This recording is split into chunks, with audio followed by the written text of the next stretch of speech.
to the wax for my collars. I've been jumping on them planes like a hobby. Still moving with the pack like my partners. Hit the John on them jets cause we wildin'. But the bowl is a party on the island. Moment of silence. So good, get back to the topic. Grew up, it was me and Flocka. Grandma's and Big T, that's my mama. I ain't even for the pain when my pots flipped. Knew his name, that's it, never bothered. Mom said, you the man, son, you got this. Ever since I found a way to go and pop shit. Hold up, blaze through a whole zip. Took a seat at the table of my first flip. Days in red roof for my first whip. Spent the money with the gang, never post pics. Seen a change in the game, had to coach it. Never let them take my wangs in the mold, bitch. Ever made in a month, nigga. Used to serve him at the minute, just the front, nigga. Goddamn. Had to grow up quick, I made my own rules. Had my first child, got there jumping with mules. To be honest, that's kind of a good thing because it sort of I don't know how do I say this. It gives you like the a new look.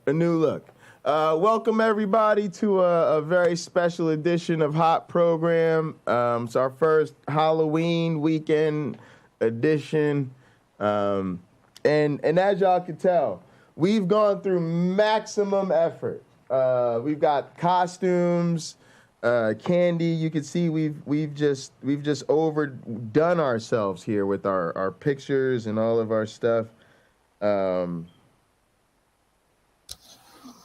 Oh yeah, my one black friend. That's what happened. You were looking at essentially a stream through the Gather. Yeah. That's not a big deal. All right, so man, it's I'm glad everybody's here, and let me do the intro. As always, folks, it's your boy Pocket Locker 86, and thanks to this beautiful homemade bong by Hippie Smiles, as always, I am in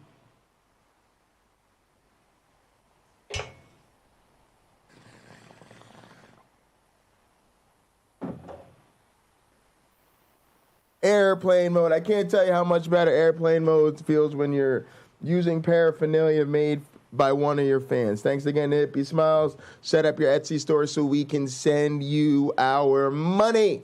And I am joined by a man who puts the pass, I'm going to say hard pass, in Passover. A man who needs no introduction. How you doing today, my one black friend? I'm well, and yourself? I'm doing good, man. And that was a perfect intro because we are literally going to be talking about putting the pass in Passover.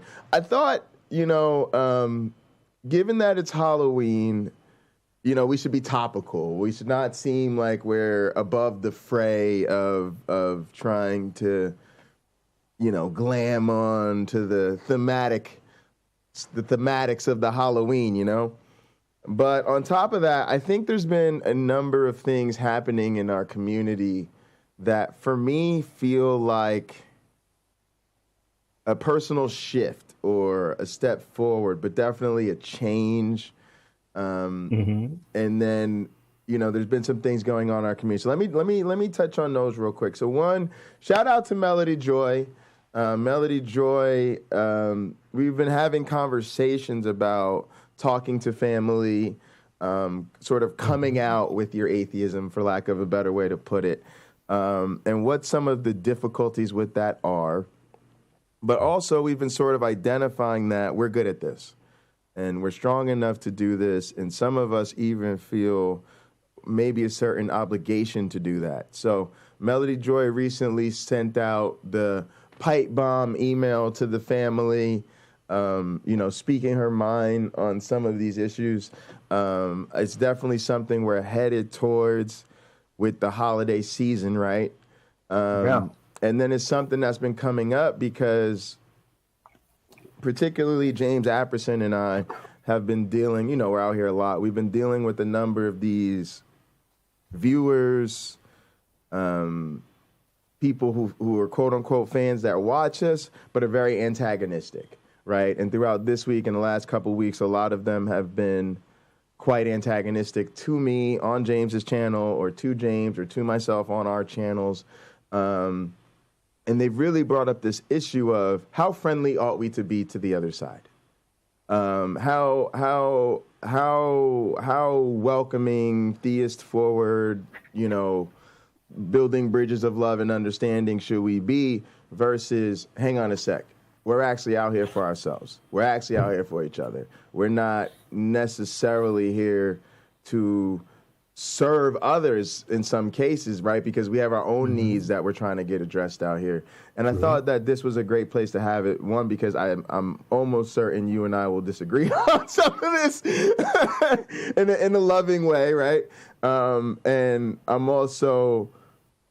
I think this is the place for me to express some of my thoughts and feelings and changes, because I've been trying to tell people in my own life, this is the more theist forward, welcoming space. So if I put my shows and my vibes throughout the week sort of on a spectrum, most of my stuff is J Bundy focused, and I don't give a crap is the tone. Whereas Hot Program is something that you and I talked about being friendly, being opening, maybe, explicitly being a place where we're going to go the extra mile to be friendly and welcoming to the other side. So if I'm going to express a shift in how I want to approach my content elsewhere, I think this is a good place to do it.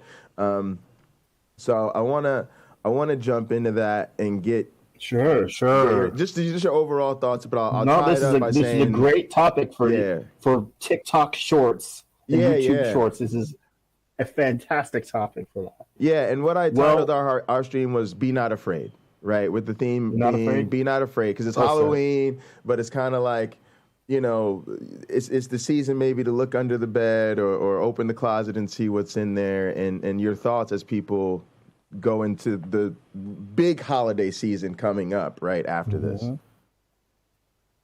Well, then we won't be talking about how the zombies rise from the dead in Matthew and go into the town, which is a great topic for maybe next Halloween. The spooky stuff in the Bible. Yeah, we could touch on that too. I was thinking about touching on spooky stuff in the Bible. We could. It would be one amongst many potential great topics, but I think this is probably the better topic, and it was to be the focus of my channel. Oh, okay, so, sure. I'm happy to talk about this. So I think most of us probably come from a background that had Christianity in it. So let's view Christianity as a language, and it's one we know. Right? Maybe not our first language, but it's one we know and understand. Right. If you are talking with a Christian person and they're going to become belligerent, or you just don't know how they'll react, you know what you should be able to expect from them if they can live up to that philosophy. I will quote Gary Habermas again. He's a Christian apologist. If you don't know, he said, "Not every man can live up to his own philosophy. No, it is difficult for a man to live up to his own philosophy." Bravo, Mr. Habermas. Bravo. That's true. So when you're talking to your family members, you have to keep that in mind, because as Christians, they are commanded to be loving, caring, tolerant, and understanding of others. But in that moment of you saying to them, "Hey, remember that thing you invested a lot of time and energy in getting me to believe, aka your faith? Well, I don't anymore. But I don't want." And actually, let me go back. I had this friend in high school. She went by MF because of me. Those are her initials. I said to her in this class that we had, we all were giving this life skills class. I referred to it before. We had to write what we would tell someone who crashed our car. And hers stuck out because she began hers with, "I hope you are okay," or "I'm glad you're okay." I forget exactly what she used. But I thought that was excellent, because the car is a machine. It's secondary. You can replace it. The individual, you cannot replace. So if you would like to begin with something of that nature, right now the words are escaping me of what that could be or should be. But the idea is to preserve the friendship, the relationship, and not to say I got one over on you because what you believe is it's untrue, it's ridiculous, it's got all these flaws, it's immoral, whatever. Right. That is only, I would say, volunteer that. If they ask you why you don't, be honest with them. When I did this with my brother, I have a brother who's like Captain Christian. He's awesome, donates a lot of his income to other people, helps out with causes, volunteers, all that good stuff. He was the only person I was afraid to tell. My mom, I figured we don't talk that much anyway, so she'll get over it. Right. But him, oof, that was hard. Telling your brother? And my brother, yeah. Luckily, he serves it up to me really easily. He would ask over the years, "How's your walk with the Lord?" And when I had become an atheist, I said, "I don't believe in God anymore." And I went into why, and I was clear as saying, when I read the Old Testament, some of the atrocities that are ordered by God in there, I can't love someone who behaves that way. Right. And he said, I don't believe in everything the Bible says either. As far as the decisions, he doesn't support all those decisions, but ultimately he loves the God of the Bible. Right. Well, his mind is capable of holding both those positions at the same time. Right. Absolutely. About a being that is supposed to be supremely good, but clearly is not supremely good. Again, you mentioned Tuck's so bad it's good, or so evil it's good. How did you Bible? phrase it? It's an evil so evil everyone thinks that it's good. Exactly. So, his interpretation, his processing of what he reads in the Bible, and he has read the Bible, is different than mine, where I view it analytically. He views it more, it's to edify him and strengthen his faith. And me, I'm the guy with the toolkit taking it apart. What do scholars say about this? What's the Hebrew say? What's the Greek say? What's the real meaning of this? Oh, an angel can be a person, like a regular guy or gal that's just a messenger. Right. Oh, an angel could be a star in heaven. Oh, so it doesn't always mean the same thing. Oh, and the translators play with it to make you think it's a heavenly being when it may not be at all. They know it and you don't. Right. That sort of thing. So there's all this, let's say for the average one of us who doesn't believe, I would say volunteer as little information as you can so that the conversation is a shorter one rather than a longer one. What you may discover, as I have numerous times, that you are surrounded by atheists. They are people you thought were religious, some of them, and they just have been waiting, many of them, to tell someone else to breathe out and be in the company of a like-minded individual. I don't necessarily believe everything in the Bible either. I don't know if you can still hear me, Pocket Locker. Maybe you can. He has turned his back on me, ladies and gentlemen. If you are one of the listeners listening on the and not watching, he has turned his back. He's now turned around again. Yeah, I can hear you. I just needed to plug that light in, and my headphones came unplugged. Okay. So that's my take on it. I hope things worked out well for Melody. And I do wonder, hopefully she joins us today. I do wonder how many people she learned were in fact also atheists and just didn't know a way to tell her because they thought she's so sweet and so wonderful and that she'd think badly of them. My feeling is, my understanding is I think she's still early in the process. I think it's been email response and maybe she's getting ready to email back. I don't know if the word's gotten out or yet. So I don't know. We'll see. Also, AR filled us in and gathered here. On August 24, 2021, Kanye West applied to have his legal name changed from Kanye Omari West to Ye with no middle or last name. He cited, quote, personal reasons for the change. The request was granted on October 18th. West had alluded to wishing to change his name since 2018 and had used Ye as a nickname for several years prior. In a June 2018 interview, he explained, I believe yay is the most commonly word used in the Bible. In the Bible, it means you. Not in Hebrew, no. So I'm you, us. Then it would be ye. Us. It would be ye. It went yay. from being Kanye, which means the only one, to just yay. AR, thanks for the information. My one black friend, you need to rant. I'm gonna go fucking throw up my fucking dinner. Okay, well, I'll say to ye, pronounced yay by some, genius move. And far from your only one. I thought that might be a move like Prince did, where he changed his name to the symbol. And no, just not to get out of a contract with Warner Brothers at all. He got out of the one with Adidas, though, and they should not have let him out. And they should have explained, well, if we give up his contract, it'll give him what he wants. And do you really want to give a racist person what they want? No, but really, that got actually painful to read. It got actually painful to read when I started to realize what I was reading. It just got so, it's just so in Kanye, man. This guy. What do you mean they shouldn't have let him out his contract? Man, I'd have let him out his contract. He's a liability to your business. What are you talking about? No, see, here's the thing. It shows if people, I guess, if they're disgusted by him, I think they'd be even more disgusted to know that's exactly what he wanted. And then they gave it to him.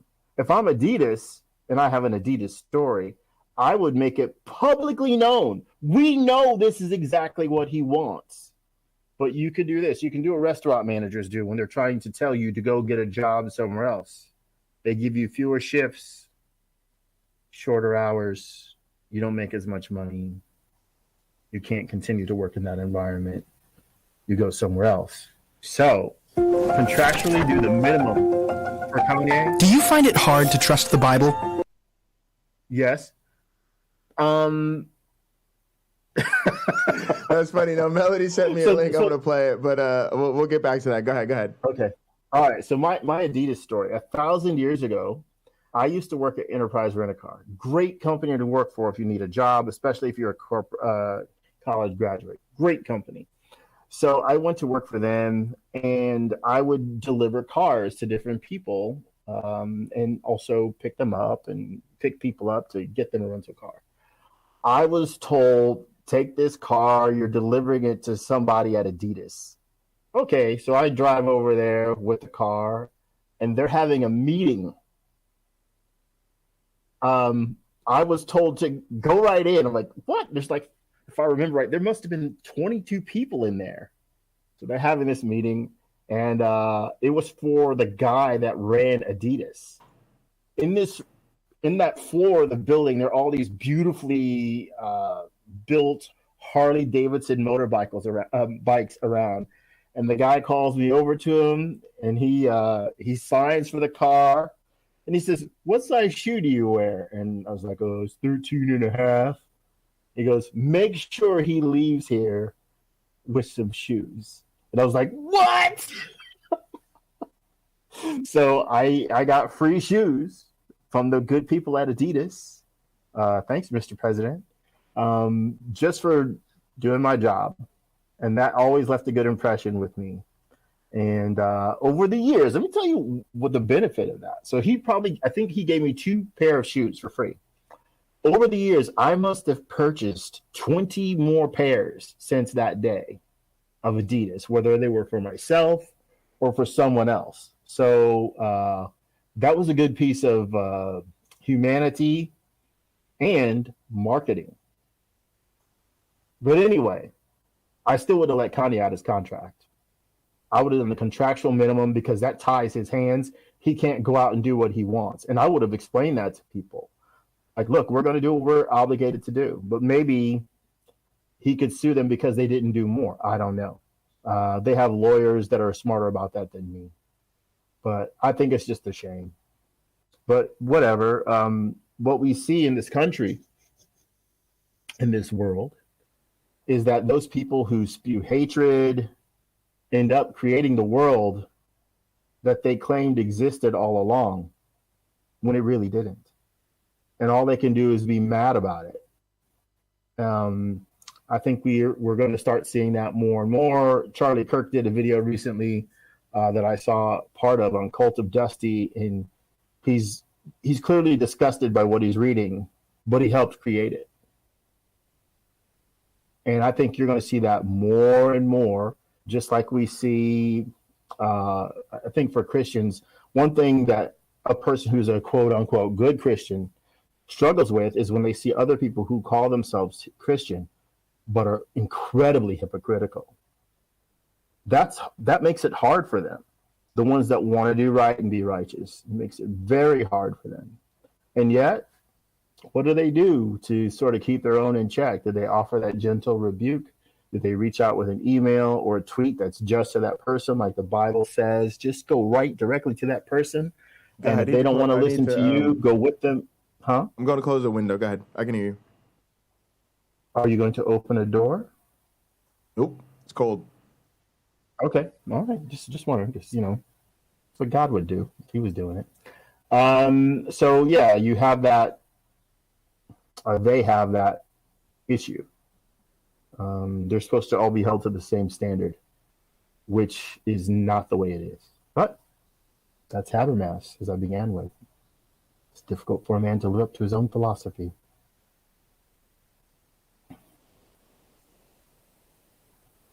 Yeah, so definitely I mean, I agree with that. And to kind of,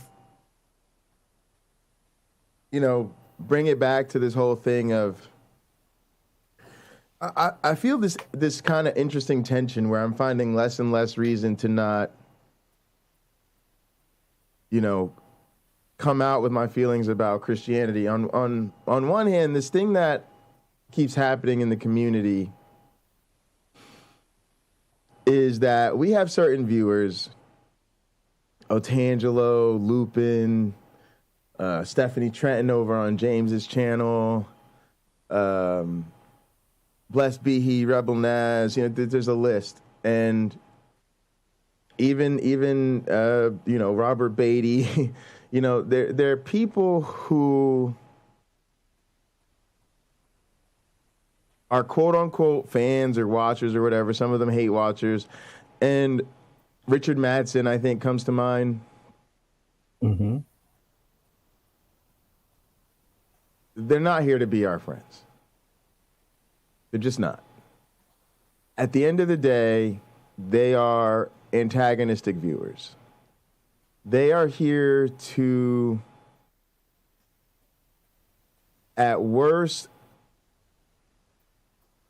at worst, they're like moles or something is how they see themselves. They're going into the enemy's camp and you're going to do the Lord's work or whatever, peddle their stuff. And at best, they're distractions. What do I mean by that? I want to talk about religion or politics, or I want to game. I want to do whatever I want to do. Richard Madsen wants to show up 3 times a week and do what? Turn every conversation to his understanding of space Jesus and how everybody else is reading the Bible wrong. Stephanie. Wow, I need to talk to him. You have. This is the guy we talked to him about it, but you need to talk to him I'm again. just saying.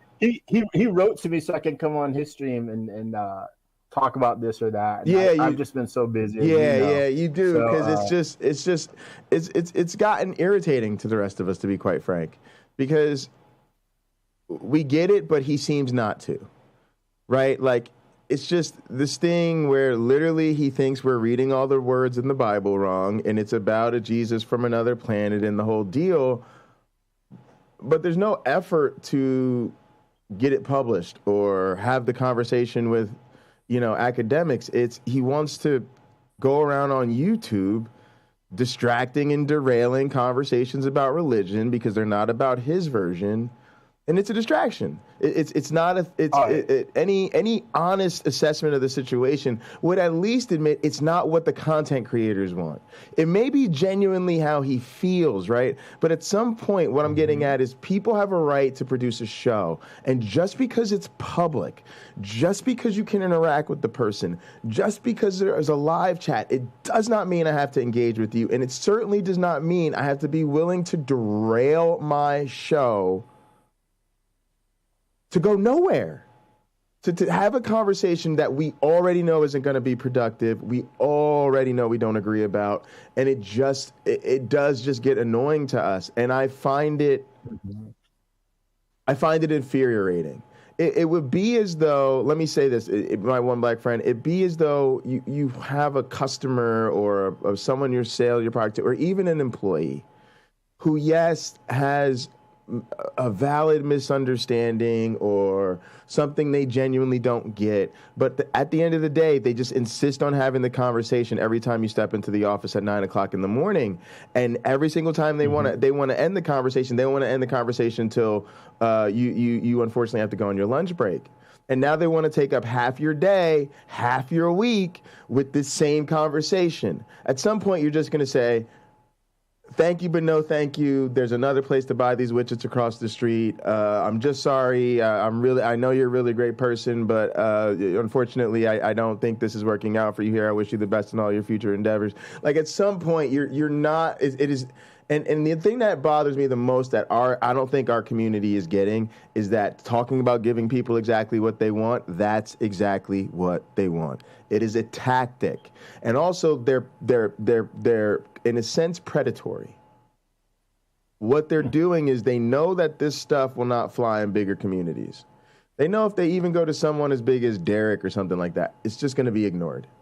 There's too many people. The stream is too big. Derek does not care if his viewership goes from, 267 to 264. He doesn't care if his sub count goes from 20,192 to 20,187. So people like this just get ignored. They get no traction. They get nowhere. Also, they're trying to promote their channels. And what? Their channels are so small. What? They're not getting a lot of love from the algorithm. They're nowhere near monetization or advertising. And quite frankly, their positions and their stuff is so esoteric, it's the backwoods of the backwoods of the backwoods. So these are the people who are even, in some sense, in smaller niches than us, right? Because the big niche here is Christianity, right-wing nuttery. That's what's the rave in the algorithm, right? We're the weirdos that are in the much smaller by orders of magnitude community making content saying that's not true. Because most people who feel like us or think like us just don't bother, right? They've just moved on with their life, and so we're a really, really small community compared to even, say, Christians on YouTube, right? The Richard Madsons and the Otangelos of the world are the small, literally weirdo cult 1%ers who believe something so wild and, weaponized type of stuff. And so then they're literally trying to glam on to us. And they figured out, quite frankly, that they won't get the time of day in a bigger community. But when they come through the smaller channels, they will. Why? Because those streamers are much more concerned about their numbers. They notice if they go from 10 viewers to 8 viewers and they don't like that, and they want to seem nice, so they've got to seem welcoming, and they're not PineCreek, they're not Matt Dillahunty, right? They don't have armies of Christians calling into their show. They don't have a lot of theists to interact with. So they're sort of desperate. And as annoying as the Otangelos and the Richard Madsons and all of these people are, they feel like they can't really excuse them from their community because then they're just creating an echo chamber. But at some point, it's like, it just isn't worth it to me. And at some point, I got to remind people, I am not here to make people feel better about their beliefs. I am here to undermine those beliefs. I'm here to get rid of those beliefs. And I'm not about tacticking. I'm not here to do sales. Let me tell you guys something. I did a sales job. Let me tell you something about that job. I was amazing at it. Really, I was really good at sales. Let me tell you something else. I work in politics. A lot of y'all know that. Close to Cory Booker. That's my guy, all of that. years of experience. I'm really amazing at it. I can knock on your door in any neighborhood into an entire family of people who don't even speak the same language as I do and walk out with all of their commitment to vote Booker. Now, I also have an amazing member, and I'm really, really good in bed. Not everything that I am great and talented at do I want to do on YouTube. Just because I'm wonderfully capable of something does not mean I have any interest at all in doing it. So yes, I recognize I could build bridges of love and understanding. I could be the nicest atheist in the room. I could be the sweetest, most effective counter-apologist who uses the most loving, highest knowledge of how to build bridges and make people care about. And I just don't want to. And I even want people to understand it's not motivated by them. It's motivated by me. Yeah, I'm sick of them behaving badly and I'm calling them out, but I'm using calling them out as an example to tell you guys something I want you to understand about me. I'm not here to help them. I am really antagonistic to their religion. This is why I think me and my one black friend will disagree about this, because I think he genuinely wants to like pal around with Christians and all be buddy-buddy. I don't. I want them to stop believing immediately. I want them to understand how angry their faith makes me. I want them to understand how hurt I am. I want them to understand how traumatized I am. I want them to understand that I am being attacked and I'm in the middle of a holy war that I didn't ask for, and I'm not going to be nice about it anymore. So that's how I feel. That is exactly what they would say. That is exactly what they would say. Cool. And I'm over that too, because that's what they do. They have figured out a long time ago to weaponize their response and then play the projection game where they point and I don't care anymore. Yeah, I'm going to sound like them. I'm going to spend a lot more time, and that's what this conversation is about. I'm going to spend a lot more time sounding exactly like them. Because the truth is, I probably feel closer to what they feel. This radical commitment that their worldview must go at all cost. That if you're an adult and you're a believer, I'm sorry, you're just lacking major shit as a functioning human being. And again, I'm not saying that's a truth, but that is my genuine feeling. And I can't even be honest anymore. I literally feel like when I take you get further with honey than you do with vinegar, it doesn't matter, because Christianity's gone way too far with me and it doesn't deserve honey anymore. And so I actually feel like I'm lying. I actually feel bad. Like, I literally feel like when I'm too nice to Christians and I try to be too reasonable to people, it makes me feel gross. Like I've just coerced someone. I've literally just degraded myself, pretended to be someone I'm not, and I feel dirty and like I want to take a shower. Go ahead, my one black friend. All right, so I have some advice for you. And Melody Joy, you may want to choose a different tactic than what Pocket Locker is suggesting for himself, or what I'm about to suggest for Pocket Locker. I would say play back what you don't have to do it now, what you just told me. And when someone is trying to preach Christianity to you, that's exactly, you condense that down and that's what you tell them. When they understand that their very beliefs repulse you, and you can give, like I did with my brother, I told him specific things from the Old Testament that I just couldn't align myself with, and would not align myself with an individual who was capable of that sort of thinking or doing those sort of things or commanding them to be done. I think when you have that discussion, Pocket Locker, you need not just your feelings, but you need examples. And you can let that person know, along with your feelings, this is why what you believe is disgusting to me. And you can say something on the order, and the fact that adults buy into it is rather shocking to me.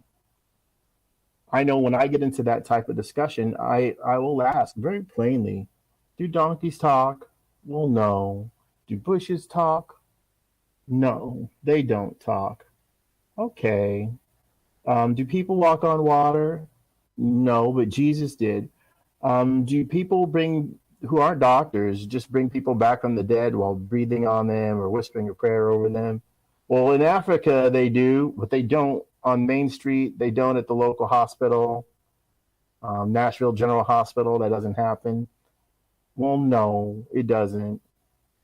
After a while, Pocket Locker, the person standing in front of you in such a conversation is forced to deal with the fact that their beliefs don't match up very well with the modern reality.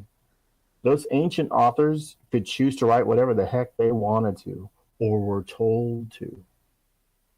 That doesn't mean it was true. I was listening to a conversation PineCreek had with someone the other day, and this Christian guy, was pushing the fact that people wouldn't die for a lie. Well, look, we only have pieces of paper that said somebody died. We don't know if they actually did. It may be written with all the fervor of a Tom Clancy novel, and none of it actually took place. Or it's based on true events, but barely. My favorite thing ever said about Jesus being a real person was from Christopher Hitchens, where he said the fakery of the story. I forget exactly what he said, but I think he said the fakery of the story is proof that there was a real guy. Oh, I don't know what that was for. So but I love that was just something I want to show you. But you want to? Okay. Yeah, I want to show you something. But Christopher Hitchens kind of goes there, and again that's, I mean that's part of it.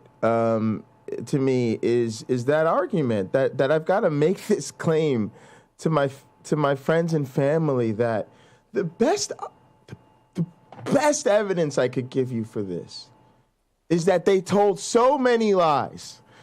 It seems they had to be covering up for something.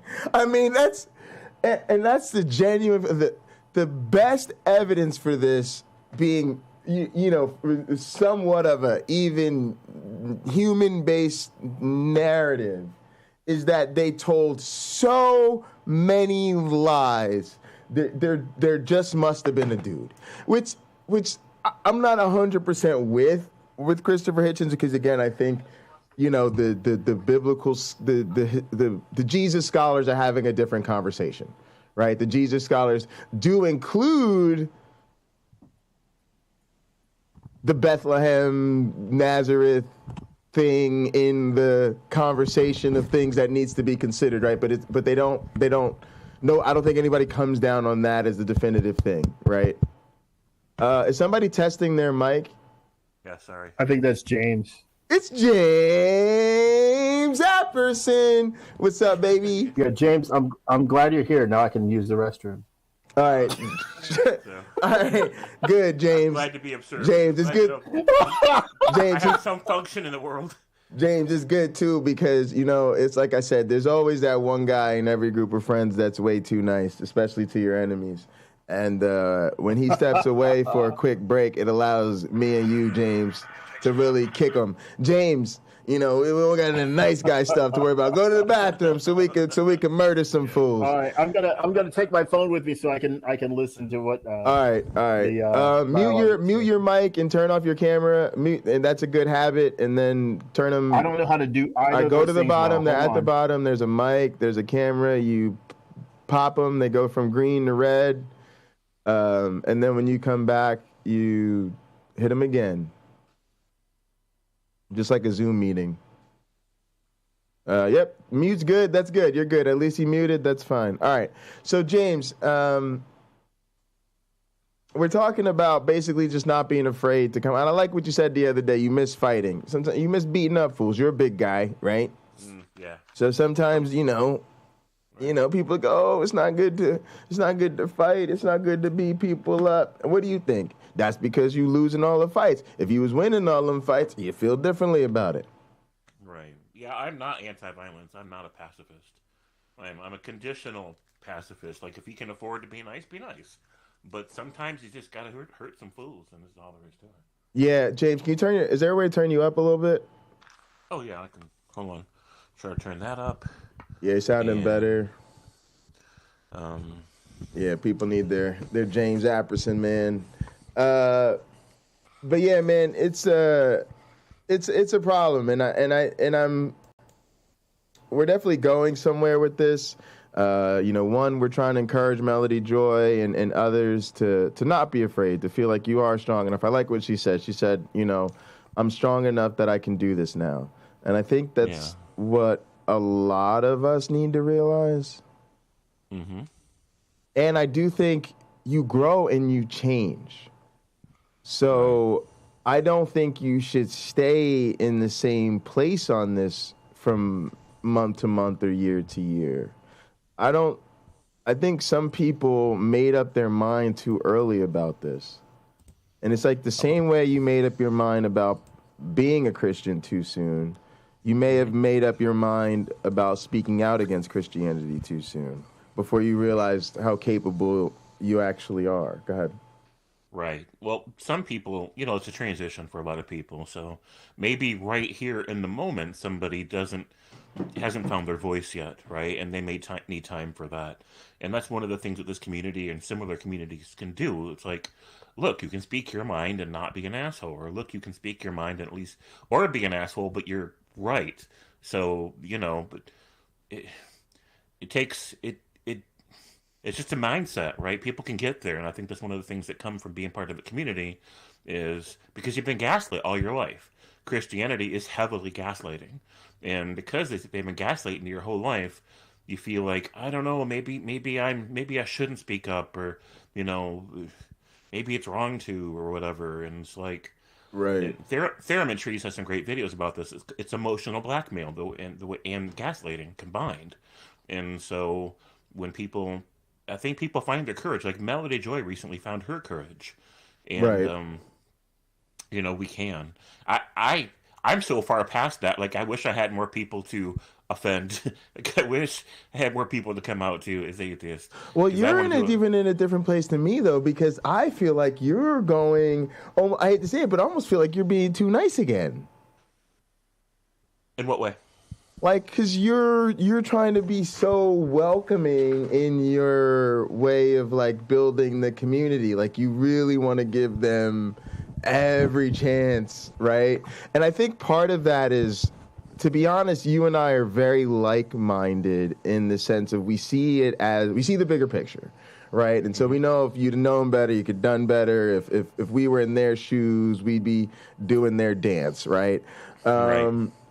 But for me, I'm just a little bit more, I see all of it as a tactic. I'm on a much shorter leash personally, and I'm trying to protect my flock, and I'm in an Uncle Bobby place, right? I want to attack and be ruthless, and that's just what I feel like I need to do. And I feel like we're seeing it the same way, but I think your response is, and I think maybe it's also just to maintain your peace, right? A lot of that is to maintain my peace. But I was on someone's stream a couple days ago, and they were Christians, right? They were Catholic Christians, and they were talking about dating, which is what got me thinking about dating. Okay. And they had some really, really dumb ideas about addressing a very serious problem, because they recognize that people in their religious communities date too young, get married too young.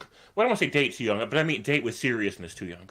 And so they don't know what they're doing. They haven't figured out life yet. And here they are trying to pick out. James, can you keep waxing? I want to grab a grinder, and I don't want my woman friend to think can't hear you guys. Go ahead. Right, do it. So they recognize that it's a serious problem because they have these religious communities that push young people into marriage, push young people into serious relationships. And at the same time, they recognize that these young people are ill-equipped to even be venturing into that domain. They just haven't figured out themselves yet. They don't understand life well enough yet. They don't know what to look for in a partner. They don't know what to ask. And they have some pretty unrealistic ideas in their head about how relationships are supposed to go. And even the parts that are realistic enough, they don't have any clue about who's going to be compatible with that vision or how to build that vision.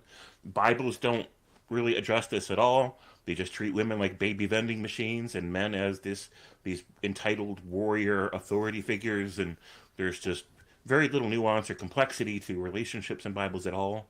And because Bibles are written by a whole lot of different random people with a whole lot of different random life experiences and views about everything, really. And so there is no really coherent narrative, and to whatever extent there's some semblance of coherence, there's just not a lot of depth there. They just don't go into it, so they're not preparing people for life. So these Christians that were hosting this channel the other day, and I can link it later if somebody's interested. But I was I there. am. Awesome. So I'll link that to you. And I was there.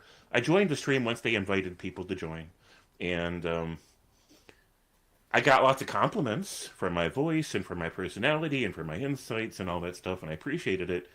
But I didn't have the heart to tell them that they're just sitting on some bullshit. And the thing is, it's not even in terms of their religion, but in terms of their solutions for this relationship paradox that young people are in when they're in these religious environments.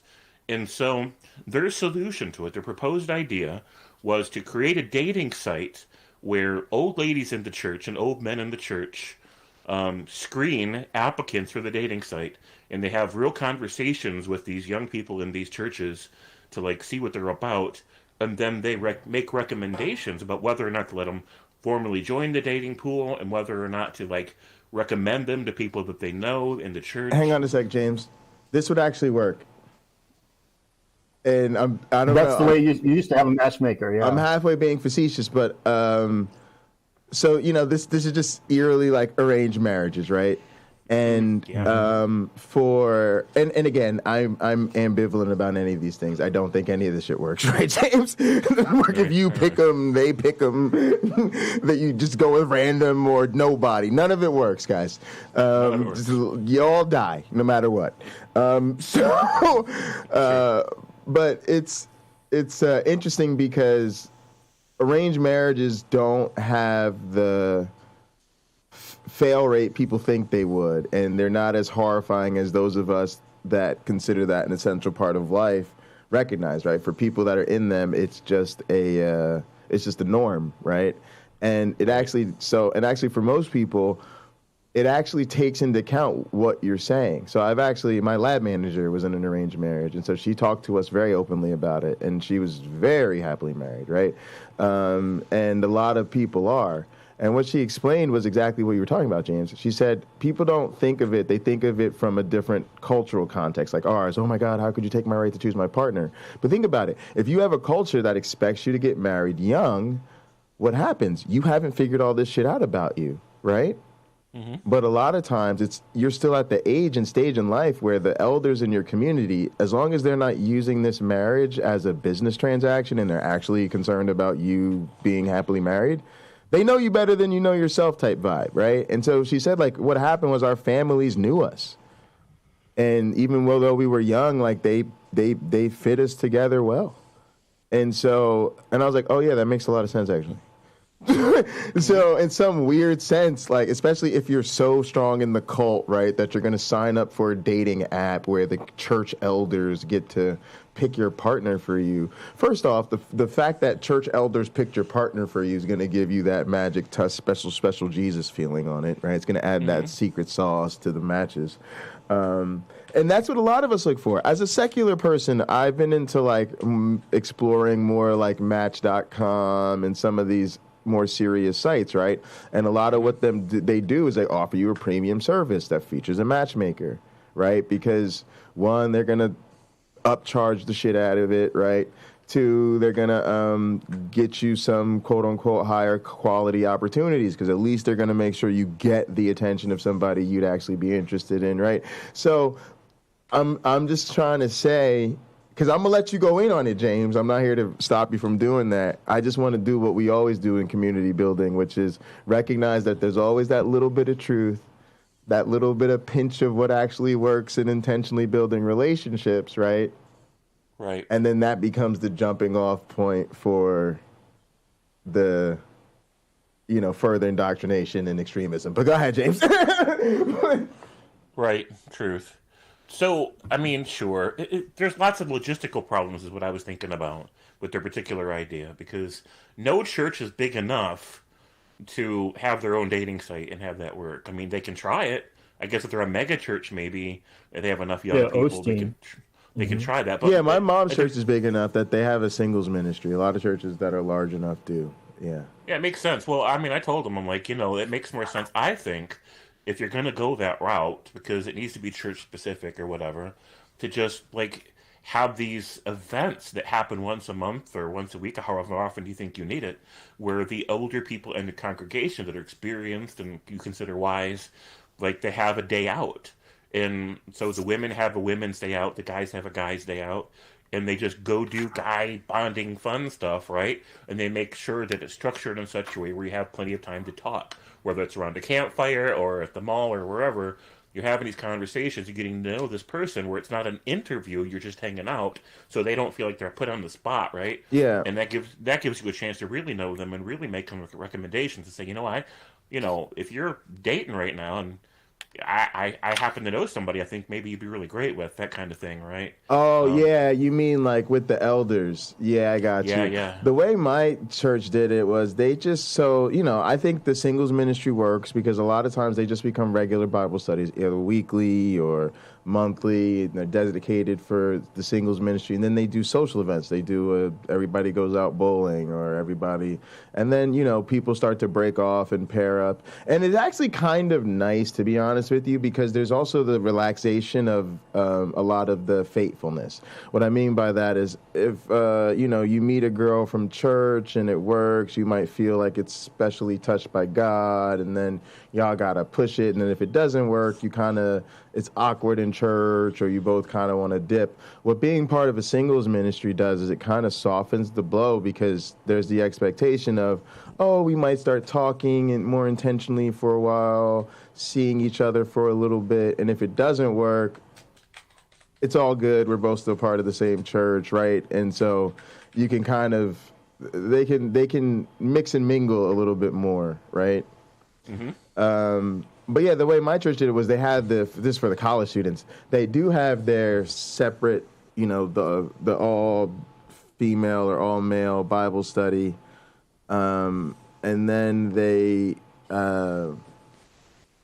do a lot together, right? So the services, the church is all intergender, and then they're constantly doing social events and outings and retreats and camping trips and conferences and retreats and all of that stuff. And so they end up having a lot of relationships, right? And then there is a lot of elders in the church who see them interacting together. It almost has that effect, but it's just informally, and it comes kind of naturally when you're that intense about the cult, right? Because you want to be with somebody that's into it as much as you are. Mm-hmm. Sure, absolutely. Well, the trick is... Yeah. Go ahead, James. Finish your thought. I would say evenly yoked thing, but go ahead. Oh, yeah. I think part of what makes it work as well is that if you've been praying for this and then these elders get together and make it happen for you, it is pure confirmation that God is answering your prayers. And yes, human hands are all over it, but that is not necessarily the way it will be interpreted. When the story is told, Sister so-and-so and Brother so-and-so did have a hand in it, but it was the Lord who put them all together to make it happen. See, can't create world peace, right? But he can do that. So there was a time he got you laid. Fantastic. There was a time that I dated a young lady who went to my grandfather's church. And a huge part of the appeal of that for me and my family and everyone else was that, it was awesome, right? I went to, we went to the same church, so we were together on Sundays. And then because, and this was interesting, right? Because it felt fateful, right? It felt like, oh my goodness, the stars have aligned, right? But when I look back at it, she was the only option. She was literally one of maybe less than 4 or 5 females of age, reasonably attractive that was actually serious about the church. Once you filtered through that list, it was like her. You know? Right. And so it wasn't like there was 15 choices or anything, right? And then given my life, it's like I was working, playing at my grandfather's church. So when I wasn't working like crazy, and I was in the prosecutor's office, I guess, for Cory Booker or whatever, law department. I was playing drums, so I didn't have a whole lot of other outlets to meet people, right? So it was obvious, but it worked for everybody, right? Because it swept up in the whole narrative. She was really serious and faithful, so she could come anywhere. It was really nice, right? To be honest, she was closer to my grandparents than she was to her own parents. So it was one of those situations where, like, when I was dating her, my grandfather was like, "You better not do nothing to my sweet Kalia." I was like, "What about her hurting your grandson?" You know, that's because that's how close they were, right? So that made it feel magical, even though I could look back on it and be like, well, that was just obvious. Like, there was just, you know what I mean? It's so set up, but to what my one black friend spoke of, the confirmation bias is very powerful. Oh, yes. Oh, yeah. Right. Yeah. It was the same thing with my Jesus wife, because she showed up to Newark, the leader of this mission trip, and then wanted to move there. I had a Jesus wife, like a woman I married but never legally married. You've never heard the story? Wait, I've never heard of. Not only have I never heard the story, I didn't know what a Jesus wife was. Well, is that I don't. Like a wife of the faith, like Paul is talking about. Yeah, that's how I think of it. Most people don't really. I mean, this isn't a story that a lot of people have, so I don't know what the right term is. But I use the term Jesus wife because, yeah, it was like a religious fervor marriage. And what happened was, so she led a mission trip. She led a mission team from Colorado. She was college age, and they were high school missionaries. And so they came to visit the church I worked at in Newark. I was like one of the, leaders of the youth program and the director of the summer camp. And so the pastor we actually worked for was out of town. He was in Florida or something, getting ready to go back to school. And so she got what we call the mission trip high, right? It's like somebody white and privileged and fucking upper middle class. They don't go to Barbados for spring break or whatever. Instead, they come to the hood to serve brown kids for Jesus, right? And then they fall in love with the kids, and they're like, "Oh my God, the work you do is so powerful. I want to move here and live here." And so it's a mission trip high, right? It's like a thing that they're experiencing all this purposefulness and all of this shit. And we have to hit them with the realities of, bitch, we live here, we do this year round. Like, wake up, you're in the hood. These kids all live in housing projects between here. Once in a while, we lose one of these motherfuckers to a stray bullet. You don't want this life, right? Like, you ain't ready, right? And so, it was sort of my job. Plus, there was only little black people on staff, so it was really good for me to have this talk with people. Like, yeah, let's talk. We really love that you're here, but trust me, you want to go home, spend some more of your parents' money, read some more about Newark, New Jersey, and realize this ain't a goddamn game. But she was like committed. Like, nope, I'm doing it. Joining the team. And so then I was smitten with her or whatever. And then what happened was, here's where the faithfulness / pro wrestling, it was all a work, comes in. Danny, the pastor we worked for, was very charismatic. Shout outs to Pastor Danny. I always loved that guy. He's a big mentor in my life. Great guy. Just happens to be a crazy preacher.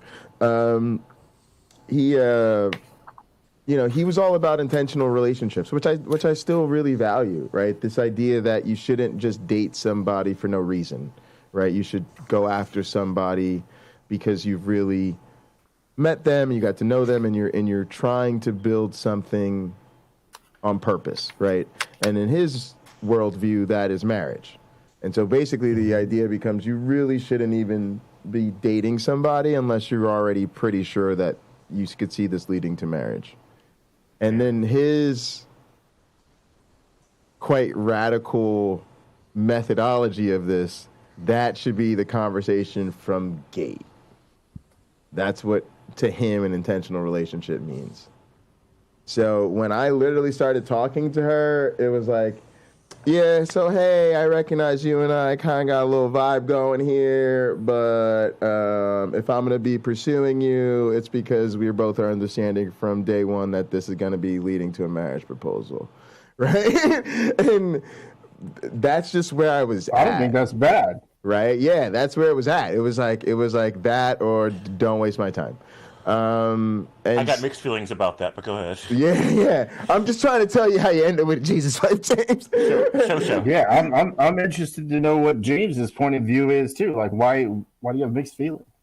Go ahead. Who's going? Pocket Locker, go ahead. Well, let me shortcut it. Go ahead. Pocket Locker, you go first, then let me know, and I'll jump in. All right, sure. So basically, what happened was she decided she's got to now move, right, from Colorado to New Jersey, right? And I get my mom on the phone, and I tell my mom, because she's there for a week, and then she's got to fly back to Colorado. And I started telling my mom the story. And my mom, to her credit, recognized that I was in love and that this was one of those Jay's in love moments, and we've just got to go with this. Because, I think, to my mom's credit, right, every mom holds out that ambition of you finding yourself romantically settled, right? Mm-hmm. And my mom is one of those people who, it's like, if this is the time, if this is the girl, she wants to, like, get it right from the go, so that she's a big part of that rather than being a fucking obstacle. She wants to know from the very start, Pocket Locker, that this was the woman for you. Well, she knew it. Well, yeah, but also she wants, if it is, regardless of her feelings, normally, and she's failed me on this a couple times, but that's just life. But for the most part, it's like she wants that person to also have memories of my mom trying to help us, right? Not right, because she grew up watching, me date white girls whose families just didn't accept me, right? So she's always tried to make sure that that's not how it is in my family. So anyway, she basically paid for me to fly out to Colorado so that I could then, like, help Jeannie, my Jesus wife, like, pack and drive back across the country.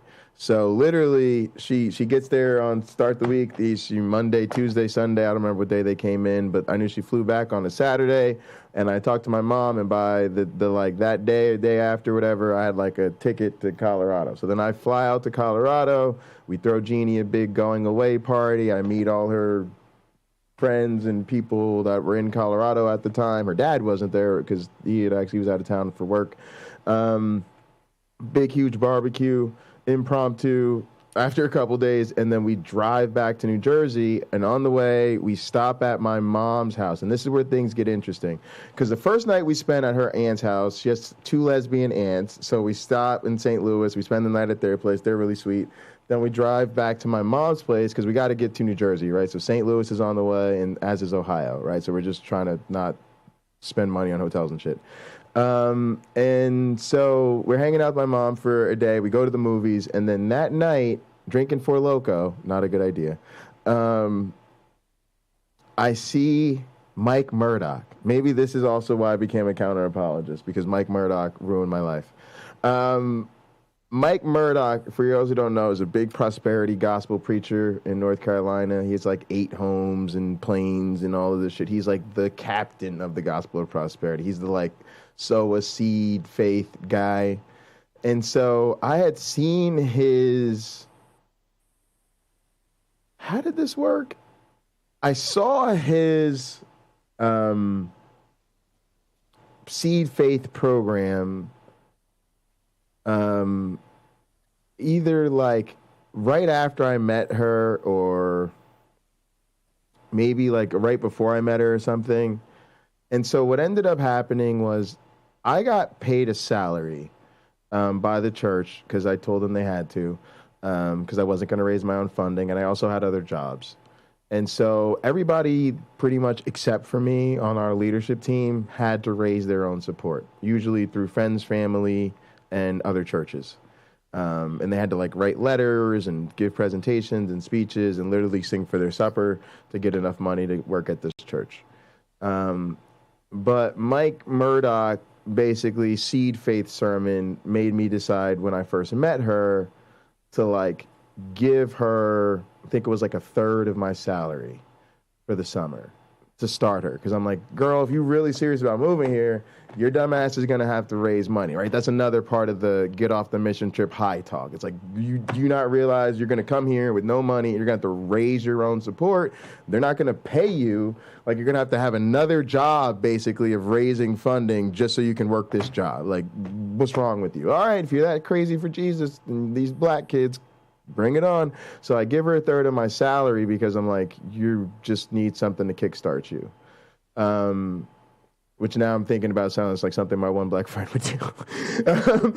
And so I do that. She's got that. And then when we're now on our way back home and we're staying at my mom's house and we're watching TV, flipping through the channels, and I see this same Mike Murdoch sermon, he goes on this spiel about how he got in a similar situation when he first met his wife, and he gave her like some, I don't know, amount of money that he couldn't afford at the time, but he always tells this bullshit ass story about how in the end he got his wife, so whatever the $1,000 or whatever it was that he couldn't afford at the time ended up being a seed of faith, and in return he gets this amazing marriage with his wife, so he got more out of it. So he tells this story, and the fucking light bulb goes off in my head, and all this shit comes full circle. And literally, I used to always have this ring I wore on my finger, and I got down on one knee, I told her the whole story, and I proposed right then and there. And then the next day, we went to the movies with my mom, and I told my mom that we were engaged. And so we drove back to New Jersey. She worked at the church. It was actually really fun. We had a great time working together. I really loved Jeannie. She should have just been my girlfriend. We were just too young, right? If we'd have just been a girlfriend, boyfriend, it would have been fine. And even as it is now, it's fine. But what happened was, since she was from Colorado, right, and I went to Penn State, I ended up leaving and moving back to Pennsylvania. She moved back with me. So at this point, we live in Pennsylvania. She's from Colorado, but we had met and worked in New Jersey. So we got married in New Jersey. We got married at the church we worked at, and then we did our reception at my grandfather's church, which was literally like less than 10 miles away. But her pastor from Colorado flew in to marry us.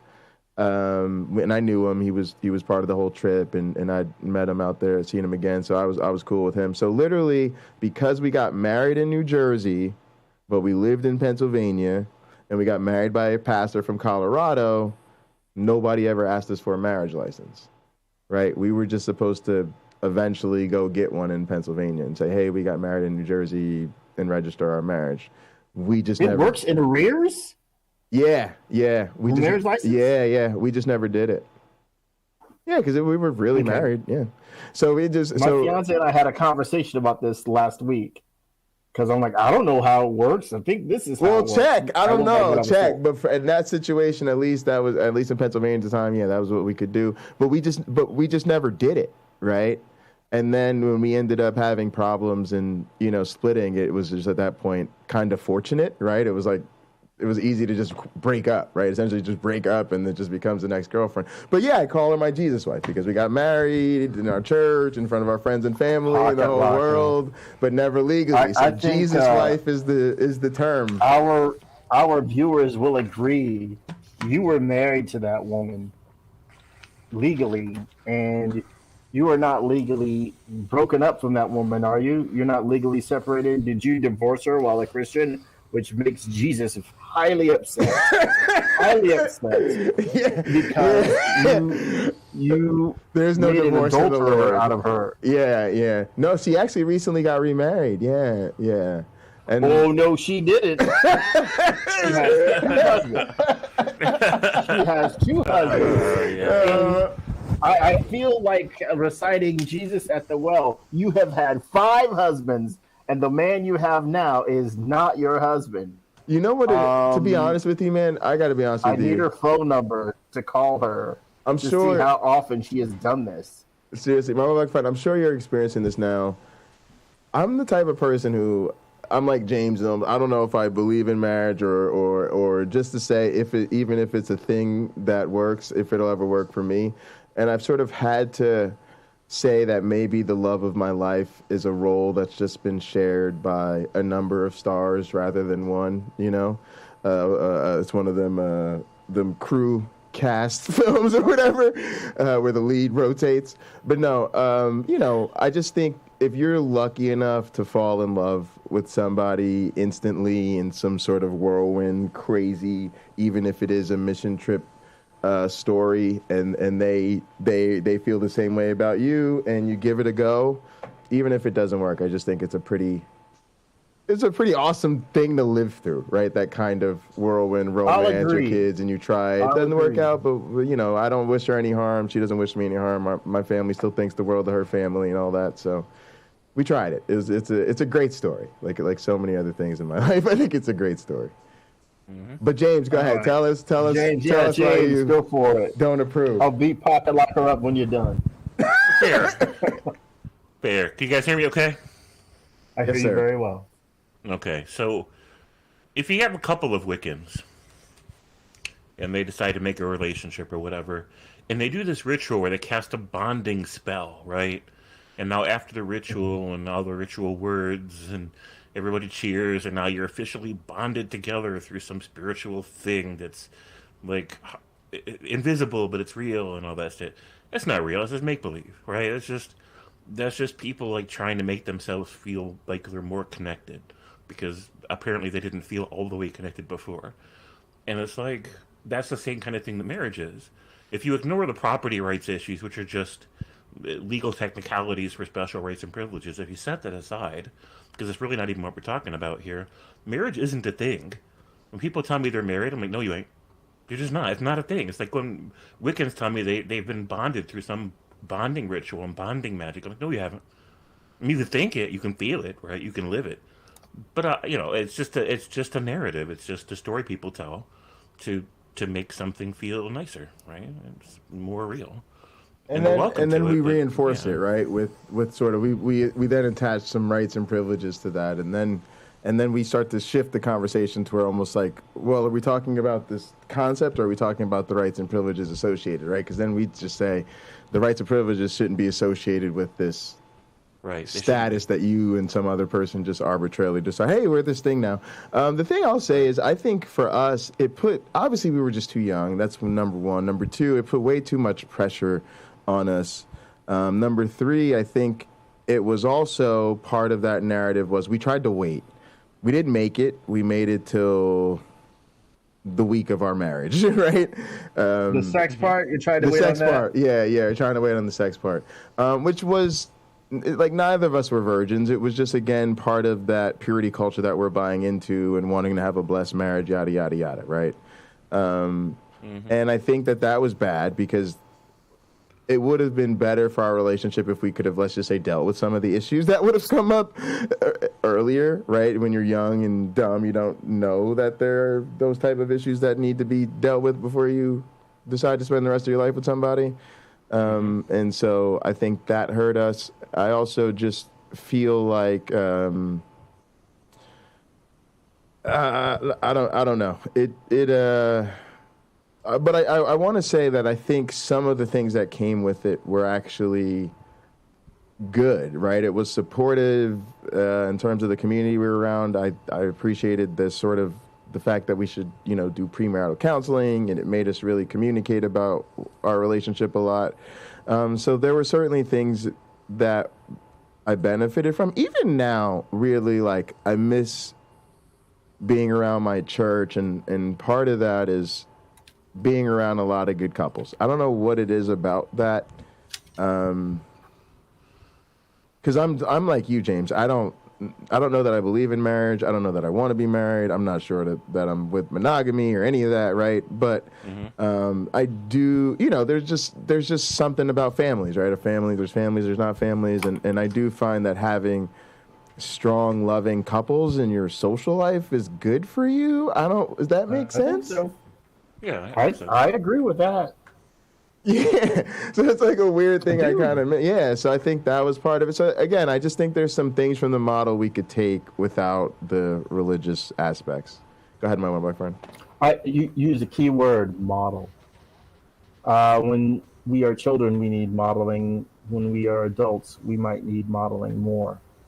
Even though we know more about the world, we are subject to more confusion than we were when we were little. I have some neighbors, and they have two small daughters. So I've noticed when they were learning to ride bikes or whatever, my style of showing them what to do was different than what I saw their father do. It's not. I'm not watching them all the time. Who knows what he did when I wasn't hanging out with their family? But he would tell his daughters, do this. And me, I'm walking up and down the street with them while they're on the bike or in the driveway and telling them, here's what's happening. Here's the process that you're going through as you pedal up this. Have you noticed it gets harder and harder to pedal?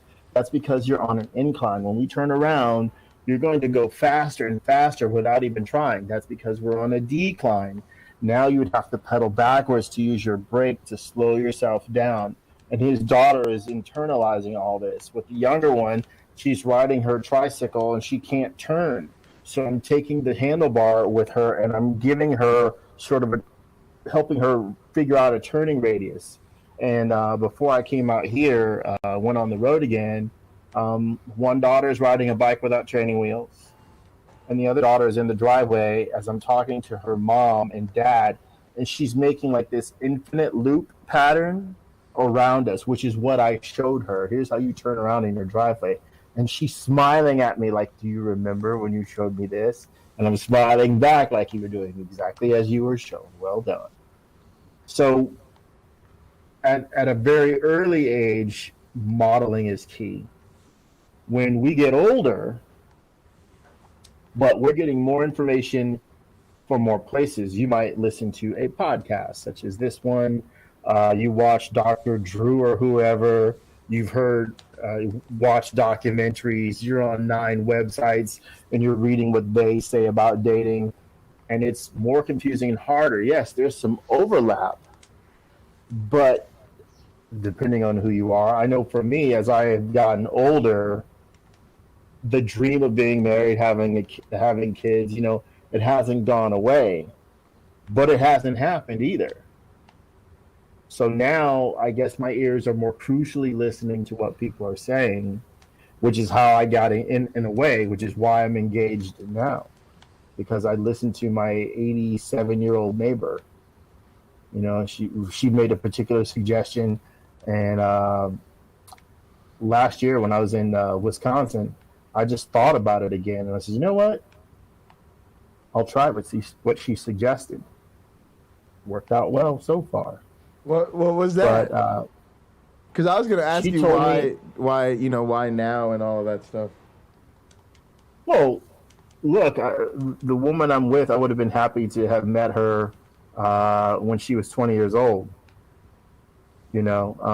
She's fantastic.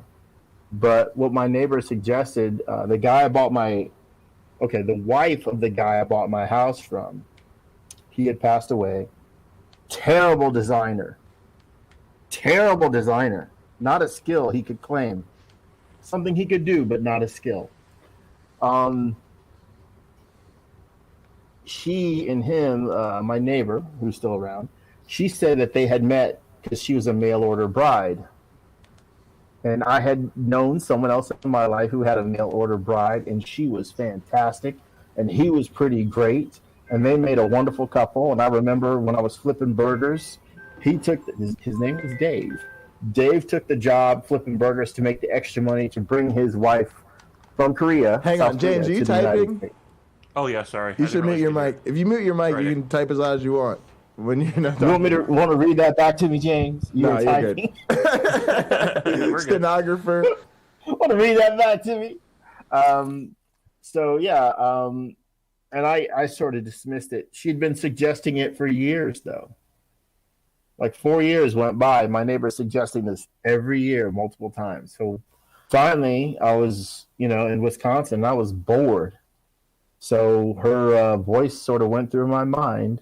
And I searched the internet for mail order brides, and I found this website. It was the first one. I did not think this was of any value, really. So I set up my profile, put up pictures and all that jazz. Wrote the honest truth about myself, and unlike Match.com or Plenty of Fish, which is the ghetto of dating apps, Plenty of Fish is, if you're there, you may want to find something else. I don't know that it's going to work out for you. But I was on like 5 or 6 of them, all which seem to be owned by Match.com. And things weren't really working out. I met nice women, but I didn't meet like, this is the woman. And on this international website, it was like, I think it was within 4 days or something like that, that I had written to my fiance for the first time. So yeah, I would say even with me, even on some of the regular dating sites, a lot of my best matches and most sustained contacts are with international women. Now, it doesn't really work for me because usually I can't get to them and they can't get to me. So Airplane. there will become a time in life, hopefully, where that becomes maybe more of a possibility. But it certainly has helped because like I think it's just partially because of the way our dating culture is, that when you're trying to match locally, it's just a cesspool. It's very difficult to stand out, and then I think it's a lot easier. Especially when you're dealing with people typically who themselves have a more international perspective. So yeah, that makes a lot of sense. I will help you write your profile. I'll shoot you a message of what website I went to. You need help, I'll help you write your profile. Must be able to relocate to Michigan. Well, and there's plenty of women that are willing to do that are in other parts of the United States. When I was on that website, True. I also looked for women that were here in the U.S. Like, who's already here? And I don't care if they were from Tallahassee or French Lick, Indiana. Wouldn't have mattered to me. Or Bulgaria, but I looked in places where I had lived before, like Tbilisi and Bulgaria, and Canada and all that stuff. And you can pick wherever you want to try to find somebody from. And I just decided, just choose the world. Don't make it anything specific. And that realization came within days of being on the site, because there are great people from everywhere. So it just so happens that I'll tell you, Pocket Locker, I'll tell you, James, when you think that person is right for you, when you got that feeling, there are going to be obstacles in the way, and you can go right through them. If maybe this is a lesson for us all. If you know you're right, it doesn't matter what obstacles put in front of you. It's on the way to where you're going. It's not in the way to where you're going. So just bear that in mind.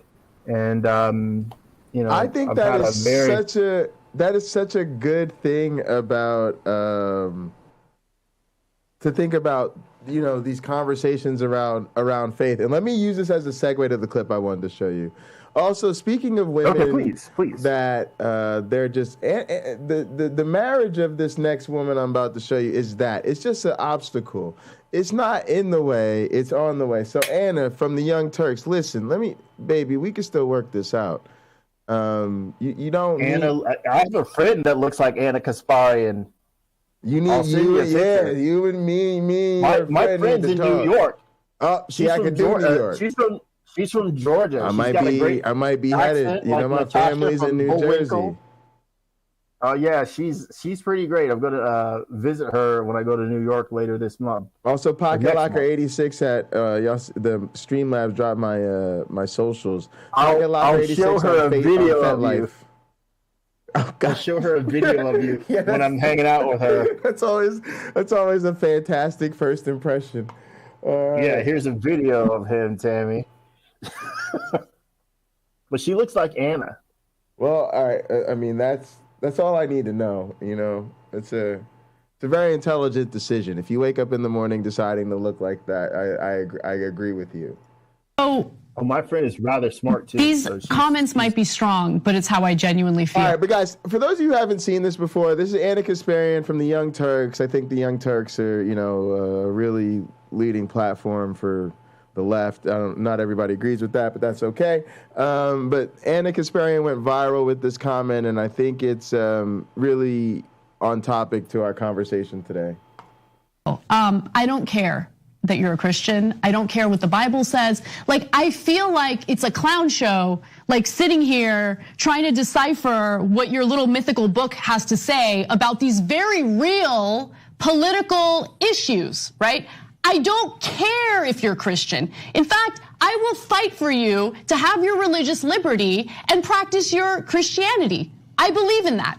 I don't believe in Christianity, which means that you do not get to dictate the way I live my life based on your religion. I don't care what the Bible says. You have every right in the world. All those women who identify with your religion have every right in the world to not get an abortion, to not take birth control, but they do not have the right to dictate my life and what I decide to do with my body. I don't care about your goddamn religion. I'm so tired of having nonstop conversations about what the Bible says. You live your life in the way that you interpret the Bible. Again, I don't care, but you don't get to take the Bible and tell me, well, the Bible says this in this chapter in this verse. I don't care. I don't care. I don't believe in it. And I have the right, based on our Constitution, to not believe in it.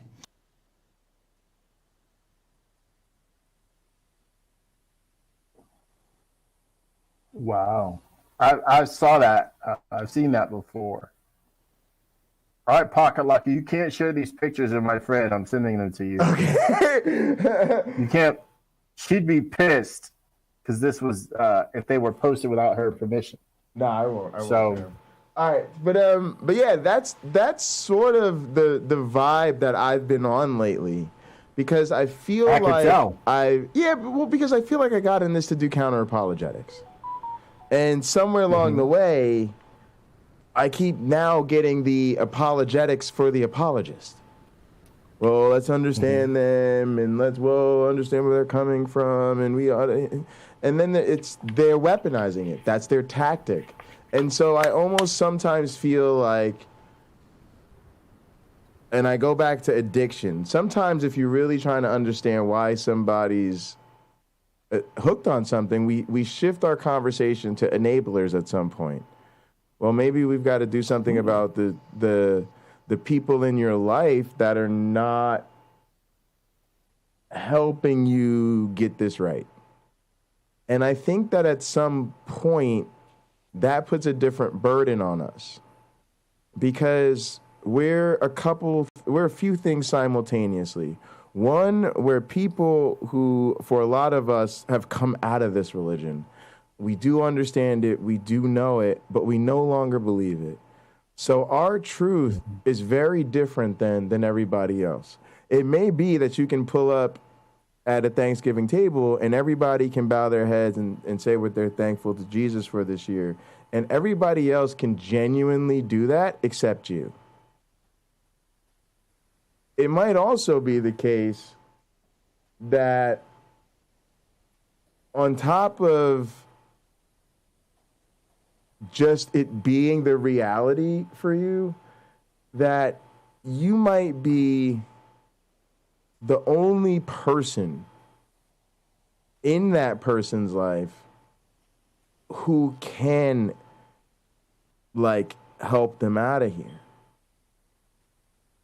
And then the other saying, go ahead. And you go ahead. The only other thing I was going to add was just that you also might be underestimating how good you are at this. At some point, we have the resources. We know what they should read, what videos they could watch, what the response is to the different, arguments and concerns that they might have. We know how to, we know they're going to do the scramble and come up with different apologetics arguments, and we're good at having those conversations.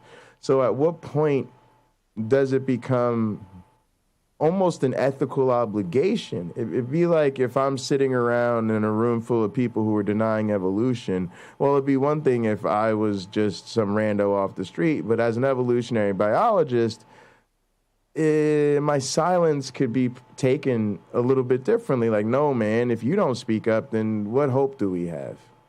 And that's kind of where I'm getting at to a lot of us. It's like some of us, and I'm not talking about everybody here, but some of us do this counter-apologetics thing all day, every day. Matter of fact, James, I'm going to be honest with you. Part of the frustration about building community, you want to hear one of my big frustrations about building this community? Mm-hmm. These are freaking Bible nerds. If you, James, say, hey, I'm going to have a movie night, we're going to do health and fitness stuff, blah, blah, blah, blah, blah, people will be down with it, right? Yeah. Till Derek goes live talking about some Jesus stuff. Till so-and-so else goes live talking about the Bible, this and Bible, that. In other words, we're supposed to be a community, but the hardest thing about building community with atheists is that we're so obsessed with being atheists. It's literally hard for me to have streams where we're gaming or hanging out or, you know, it's hard for us to get together and just watch a football game together. But if we do a stream talking about that Bible here y'all come running. So literally, right. Some of y'all do this all day, every day, and it's your favorite thing to do. It is my favorite thing to do. It's your favorite thing to do.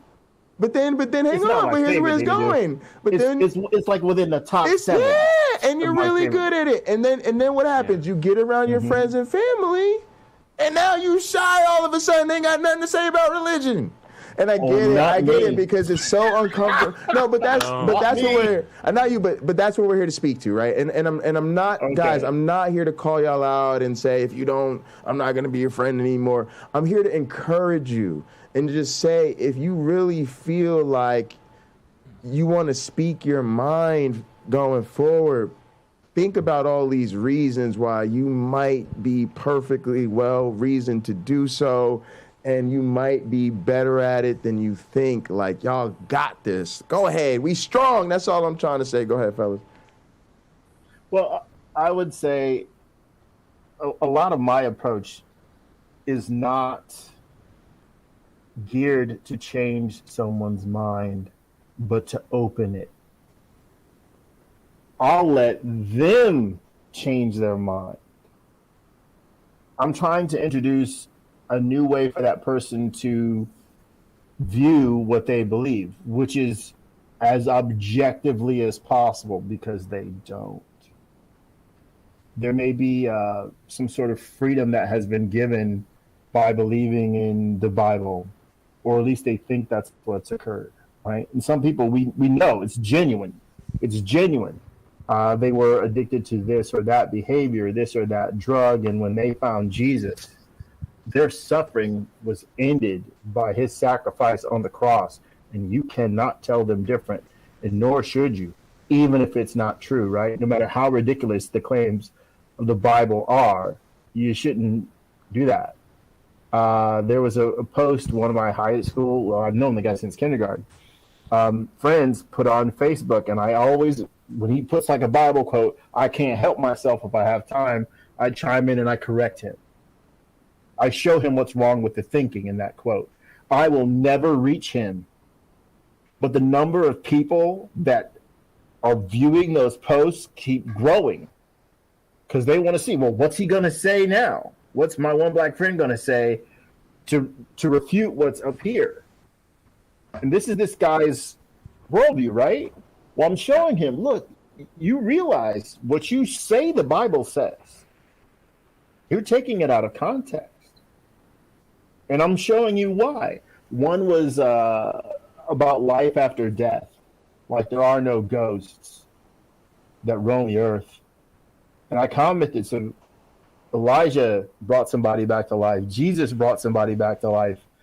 Brought several people back to life, right? Lazarus, including. He didn't wake up and roam the earth. All those zombies that I mentioned at the top of the show, all those zombies were walking around. People don't roam the earth? Ever? So he's trying to say to be absent from the body is to be with the Father. So Jesus says to the guy, you'll be in paradise with me today. And I was like, did you know the old meaning of the word paradise is a walled garden? So yeah, they were going to be taking off those crosses and buried. in the cemetery. Most likely something with a wall around it, trees, grass, that sort of thing. It's real simple. But to him, it's holy. So I can't, me explaining it away will have no effect on him. But there are other people reading that stuff that'll go, let me look this up. And then when they do, oh, I didn't realize that was the case. And I would love to tell people these stories are allegory. If you're taking them as truth, then you have some nonsense. If you can keep it allegorical, you've got something you can really do. I think it's so interesting because, and I was thinking maybe we should read these type of Facebook exchanges, or I should start trying to have more of these Facebook exchanges myself, and then I can get into some more genuine exchanges with Christians, because part of what I feel like is frustrating me about what goes on my channel and James's channel is I don't know that we're getting that. Like, James, do you get the feeling that, like, for instance, there's some benefit if we deal with Stephanie McGuire or Tangelo because there are more Christians that can be reached? I always get the feeling like they're the oddballs in our crowd. There probably aren't a lot of Christians that we could get through, like, watching us. And if there were, those people are so out on the fringe, they wouldn't be representing their perspective anyway. So, when it comes to somebody like Otangelo or Stephanie McGuire, Stephanie McGuire is worse about it. She gaslights constantly. You know, she doesn't even have an off mode for her gaslighting. And she's constantly, like, you'll be in the middle of a conversation with her, and she doesn't even either she doesn't accurately remember the last 10 seconds of the conversation you were actually in, or she pretends not to remember how those actually went. It's that kind of person. You can't have a real discussion with these people. Besides which, they'll just rage quit in the middle of it anyway. So, what you really have to do if you want to have these conversations and let other people see them and read them or whatever, is do what most of the people. This is the reason why rationality rules or apologia or other people will usually just have. They'll take something that Christians have said and they'll walk you through everything that's wrong with the thing that they've just said and leave it at that, right? Because if you have an active live conversation with somebody that is going to gish gallop you and push logical fallacies and cite false facts that you now need time to go look up because you've never heard this bullshit before, or you know other stunts, like it completely ruins the flow of the conversation and it gives Christian observers a false impression of points being scored for their side. It's the reason why when they watch a debate, they walk away from that. Even if the atheist was completely owning the discussion with facts and logic, the Christian fundamentalist will still walk away from that debate thinking their side won the debate. Because they think that because they're thinking the exact same way as the person in the debate, right? So it just, live conversations with these people rarely go well for the audience. Because the skeptics, they'll get something out of it, right? But like the Christians, they'll just feel like their beliefs are being reaffirmed because the false facts that get stated by the people on their side of it are just fact in their mind. Like it's like talking to a Trump-tard, right? Like it's just, no matter how many false facts they get fed, that's reality. Is if you get in a debate with those people, their debater will spew all kinds of false facts about crazy shit. And the people watching that debate from their side of it don't walk away thinking, wow, our crazy shit was exposed for crazy shit. They walk away thinking, yeah, we really proved that lizard men have taken over the government and that there's a Pizzagate pedophile ring. And, you know, they just, you can't talk to these people. You just can't. So it works out better to just talk on our own and then let people observe it. So this is kind of where I've been going, and I do want to engage with the other side. And my one black friend, don't be too flustered, because one of the things I've been telling people is that is what Hot Program is for. That is what me and you established this show for, right? It is a space that we want to be friendly to theists. We want to talk to the other side. And not even to like you said, we don't even want to necessarily tell them not to believe what they believe so much as we want to understand what they believe, right? So what I'm saying is because when I first of all, there was no plan. You know, my vision is changes. But it was originally to start this show with you, and then I started doing all this other stuff, thinking that would help us build Hot Program. And now it's just like I realize all this other stuff I want to do is essentially going back to my life as a streamer and building up what I want to do as a content creator, and sort of leaving Hot Program as one of the spaces that is willing to be a bit more friendly to the other side, because like James says, it just gets very frustrating. And James, the other thing is, somebody asked about Stephanie Trenton, and I was wondering what you were thinking about her. So I'll ask you that, and then I'll come back to what I was going to ask. Well, I mean, what do they want to know about her? I think that was what we had in mind when we mentioned Stephanie. It was Cameron. He just wanted to know what you think about. Oh, Stephanie Trenton. I thought, yes. Now, Stephanie Trenton is a completely different person than Stephanie McGuire. Right. Stephanie McGuire is the person that gaslights habitually and can't. Yeah. So I want to hit Stephanie Trenton, and then I got some questions. Stephanie Trenton is a very deep, complex thinker, but because of it, she has a different kind of relationship to language than most people do. Now, I find it beautiful and poetic, but that only works well in social settings when somebody whose brain works that way has a second mode where they can switch over to normal people use of language. Otherwise, they're just going to be misunderstood the entire time they're talking, right? And then it becomes this homework assignment to perpetually try to decode what she's saying. It's work, and nobody wants to put the work. My one black friend has a question. Go ahead, my one black friend. No, bring her to me. Bring it to me. So let me explain why I say that. And James, I'll make sure that you get my phone number when this person is on with you.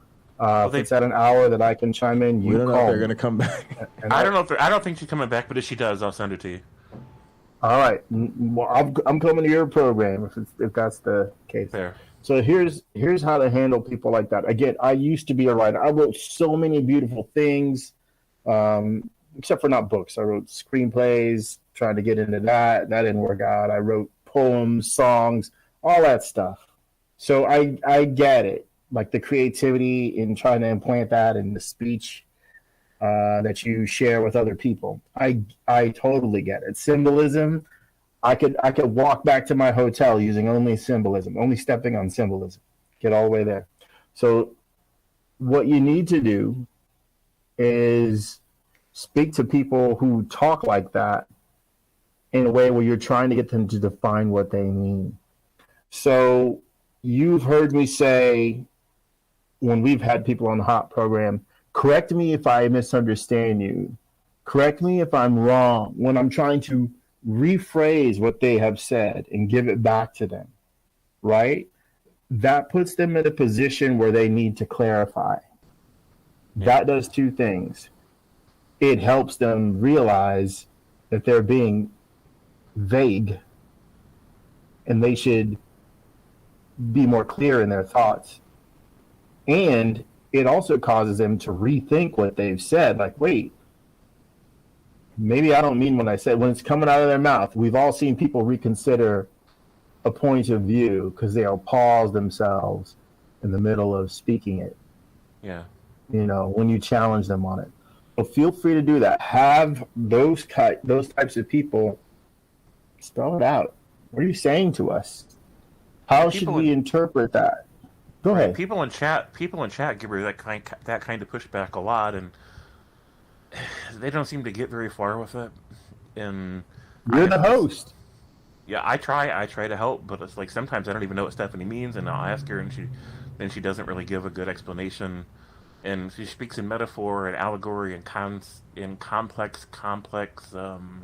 abstract terms. Like, I'm sure, her brain just works that way. And it's distracting to the chat stream anyway, because people are trying to stay on topic, and she's saying all this stuff, and they have no idea if she's on topic or not, because they don't know what she's saying.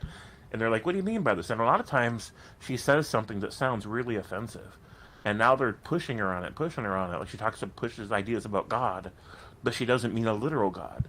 And I've explained to my channel like 100 times, please don't use the word God in my channel unless you mean a literal God, because you're in a setting with atheists, and you start pushing the idea of God, they're going to push back thinking you're trying to promote religion. And if a religion is not what you mean, if you mean an abstract, right, then just say what you mean by the abstract. Save yourself the grief.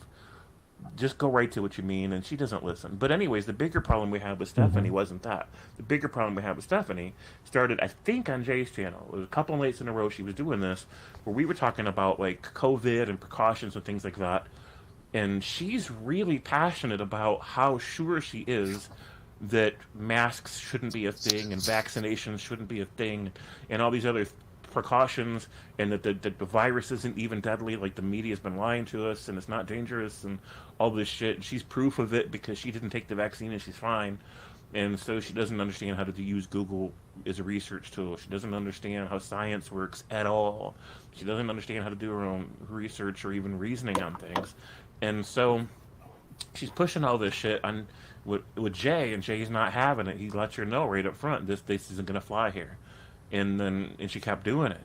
And, you know, I backed Jay up to an extent, but I'm like, man, how much of this argument do we really have with this woman? And then she's on my channel a lot more. She was until the other day. And she did it again when Jay was on my channel. She came directly after Jay. Knowing it would upset him, she still came right after him with that bullshit. And at first, I just, like, didn't want either of them discussing this, but then I got involved, and I shouldn't have. Because I didn't realize that, because I know I have complex PTSD, but I did not realize this was a trigger issue for me until I went off on Stephanie. And, like, people are like, whoa, I don't normally see James like this. And then I felt bad, right? Because even though everything I said was logical and made sense and was truth and she needs to hear it, like, I didn't need to yell it. I didn't need to drop F-bombs. I didn't need to completely, like, let my voice go up, like, 3 or 4 octaves. Like, I just, like, I was so upset with her. Because she just represents this larger pool of crazy nutters that are out there destroying lives. And if she wants to do that, I'm the same way with axe murderers. Like, axe murderers can be in my channel, but don't talk about your axe murdering, right? Don't bring that here, right? And I'm the same way with people that refuse to do all these precautions they need to do. Fine, you'll never know how many lives you're ruining to people you killed. You'll just never know. And it's interesting that you'll never care. But don't bring that here, right? Don't tell the room that you're an ex-murderer. Just be one. Own it quietly and keep on topic to the shit we're talking about, right? And if we happen to be talking about murders, don't interrupt with murders are great. And like in any seriousness, unless you're just kidding. If we're talking about axes and we've got some mighty fine axes in our shed and we love chopping wood with them, don't interrupt with, I like chopping skulls with them. Unless you're just kidding, right? If you're serious, keep it to yourself. We don't want to know. It's that kind of thing. I tried explaining this to her, and she just wouldn't listen. And I went off on her, and then she's like, are you talking to me? She's slow. It took her 20 minutes to realize I was talking to her. And everybody's like, yeah, he's talking to you. And she's like, I'll just leave if you're talking to me. And I'm like, yes, please just go. So, James, I talked about this yesterday, and I wanted to, all right, let me just bring this up real quick. And I was really proud of you when you said that. And I don't think you were in my chat, at least when I talked about it. And I said, the reason that moment really was great for me was because it would have been okay for any of us as your friends or mods to just time her out or block her. Especially at that point. We had sort of seen enough. But she did the sort of typical YouTube antagonist thing. Are you talking about me? If not, I'm out, right? The I'm so indignified that you would speak to me that way, right? Yeah. And you actually said, just go. And the reason is because a lot of people, it fits into their persecution complex. Yeah. And then they go, oh, the mods block me, the bots are too strict, all of this stuff. And they don't understand sometimes that you've gone too far with the community and friends of a content creator and therefore that content creator. And so it gave so much powerful voice for you to say, I don't want you here. If this is how you're going to act, right? Right. And I always say this to people. I wish people had a different, broader definition of consent, which recognized that just because I have a public space that means anyone can use it, it doesn't mean that I feel everyone is welcome to it. And I can't, even when you time somebody out or block them, you can't stop them from watching you. I actually wish you could.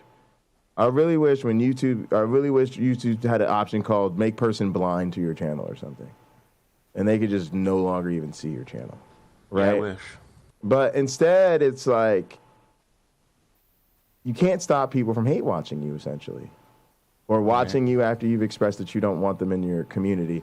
But it's really important to me because it establishes that desire. And it makes it clear. It's basically like saying, you know, I can't stop you from putting your hands on me, but I'm making it very clear you're not welcome to.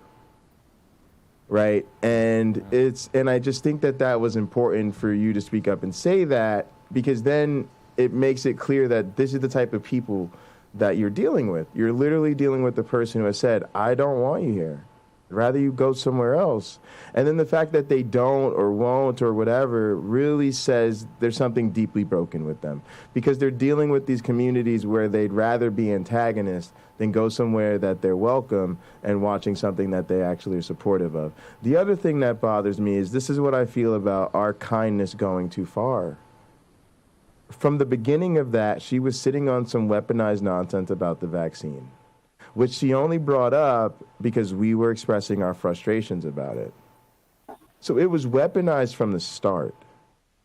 And I don't understand, or I guess I could say I do understand, but I'm getting frustrated because to me, we're already dealing at a disadvantage. I'm already putting the kid gloves on when I let you attack me and pretend I didn't realize you were attacking me. But I feel like that's where I'm kind of differing from people. Like I'm thinking from now on, people just start with that. You just call it out from the beginning. What do you mean the masks don't work? No, you're wrong. Sorry. No. Like, you know what I'm saying? So I don't know where to draw that line, James. I see Melody Joy has joined us, and hello, Cameron. Cameron and AR. I don't really know how to use this still. James, you still here? Yeah, I'm still Lucy Love is still with us. What do you think about that though, James? Because we tend to wait, right, until it's gotten personal or they've violated 3-4 warnings. Well, there's this expectation that we have that if you're here in this adult setting, having these adult conversations or trying to participate in them or listening to them or whatever, that you've got a certain amount of respect for the people hosting the show, people that are guests on the show, people that are in the chat. And if you're it's just, and sometimes people just slip, like they say something they shouldn't have said, and I want to give them the benefit of the doubt, and I wait and we correct them and they say some more shit. And I have been too patient in that way. Like, I was too patient in terms of how long it took me to set, because I was quick to set the boundary, but then I was slow to enforce it. And then when I finally enforced it, it's because by then I'd lost my temper, right? And that's not okay for me to do. This is not okay. So, like, yeah, I waited too long to enforce the boundary, and if I had enforced it sooner, I wouldn't have lost my cool and could have enforced it better, right? Now there will be some trade-off though, because if you enforce the boundary sooner, which I'm happy to do, but I'm willing to pay the price. You know me. We're just going to be seen less as the super friendly atheist, right? They'll be as soon as you come in saying vaccines don't work or whatever. They'll say we're quick-tempered and then they just put us in the bin of those hostile. But I get it, and I'm kind of like, I'm also feeling like I'm feeling a lot of females, James. I'm feeling a lot of females. And what I notice is when we come out and say, tell your religion to go fuck itself, right? We're often hit with the, don't you think there's a nicer way to put it? But when a pretty girl, Heathen Queen, Emma Thorne, or all these other, Uncle Bobby was listening to somebody named Princess Diana or whatever, and they were just like, you can fuck off. And if your religion tells you to make a metaphor of women's bodies, you can just fuck right off. And I was like, I'm feeling more like that tone. I'm inspired by these inspiring young ladies around me, because I want to tell these people to just go fuck right off and be celebrated for that. Like, why do I have to pander to it? Also, they don't give us that type of grief. Like, once Darth Dawkins thinks you're antagonistic to him, he'll block you as soon as he sees you somewhere. Like, they don't give us what we give them. And I just, at some point, I don't know. It's like, I get the sociological perspective. If I were in their shoes, I'd be doing their dance, but I'm not. Mm-hmm. And their dance is pissing me off. And I'm not willing to give them more than I'm willing to give me, especially because they're not earning it. They're not. If we were having a reasoned disagreement over something that was true, cool. You go your way, I go mine. But when your way is interfering with mine and your way is literally imaginary, you just need to grow up. Right. And if somebody hasn't told you now, they need to tell you. Go ahead, my one black friend. I think being able to see things from the other person's perspective is the key.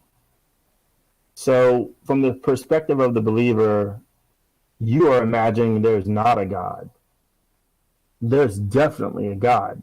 I know him. I love him. He loves me. He had his son die for me. That sort of thing. Yeah. It goes there. Right. I mean, you hear it in the voice. You see it in the physicality, the investment that they have, right? Right. But we as atheists, often we say things in such a, I kind of think I do, in a detached manner from all emotion. Like none of that's there. If I need to say something that is corrective in a way where it's not, why don't you get it, the individual, but why don't you get it as in the body of Christ? Why don't they get it? Sure. My tones are often different. Like, why don't you all see it? There are enough of you to see it. Yeah. And I have to approach it from the standpoint, they just want to believe. We see it in our society, right? Individuals have difficulty accepting reality as it is. From my perspective, buy a freaking dirt bike and get out there and jump over stuff and have a wonderful time. Don't go shoot up a school.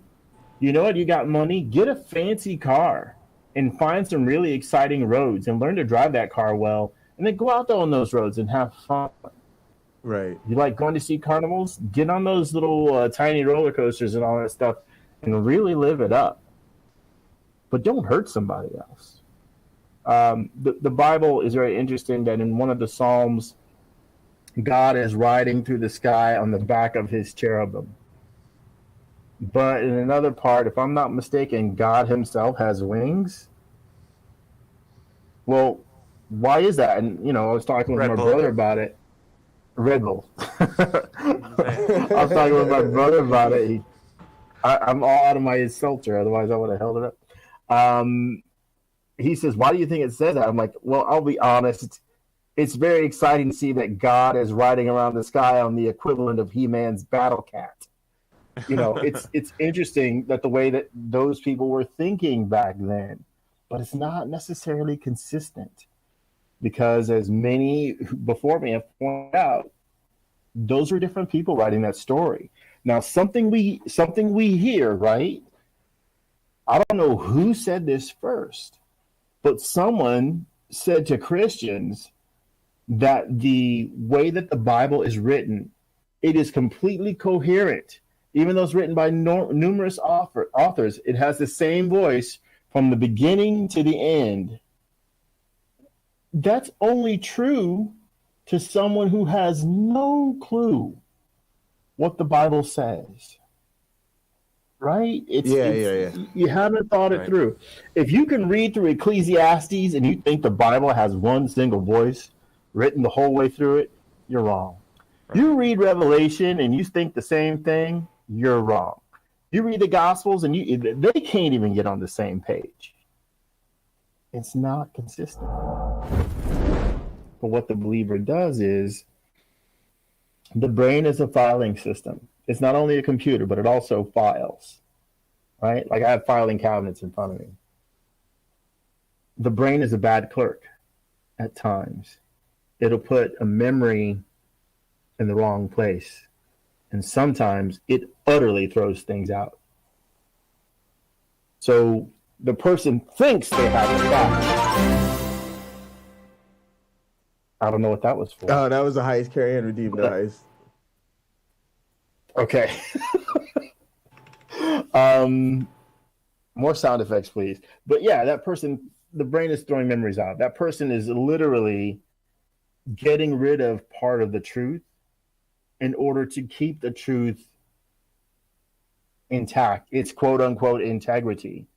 Depends on them not knowing things, depends on them not understanding things, depends on them not processing things, depends on them not being fair when new or corrective information is introduced.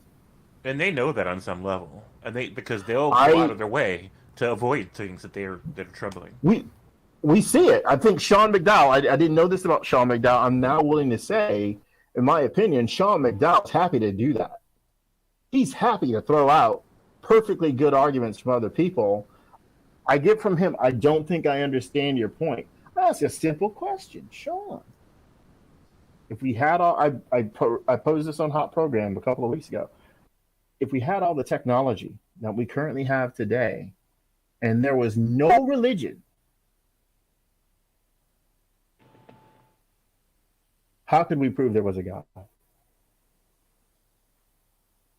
Would someone think to say there's a God?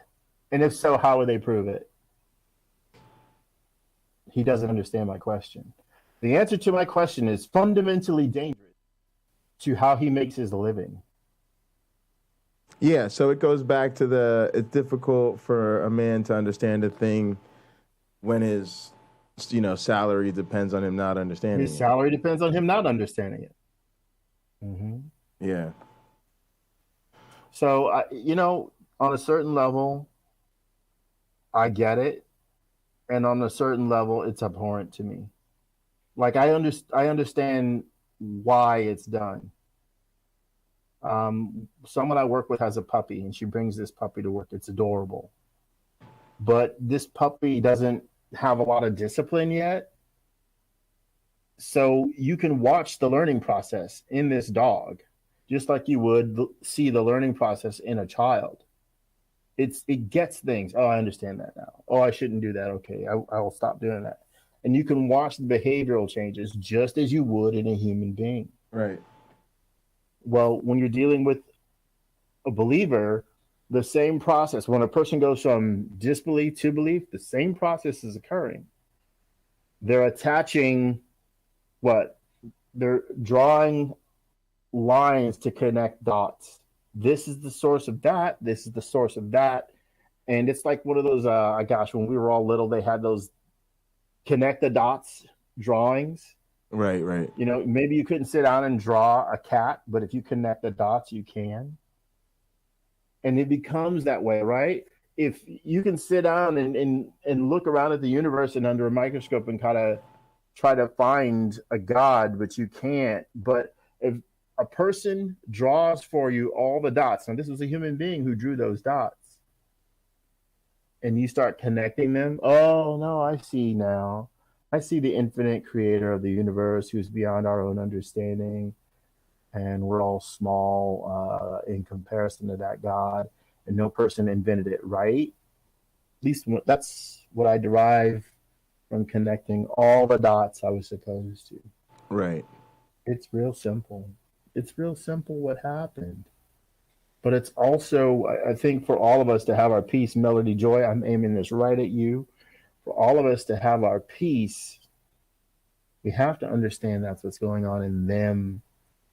And that's more understandable if it once went on in us.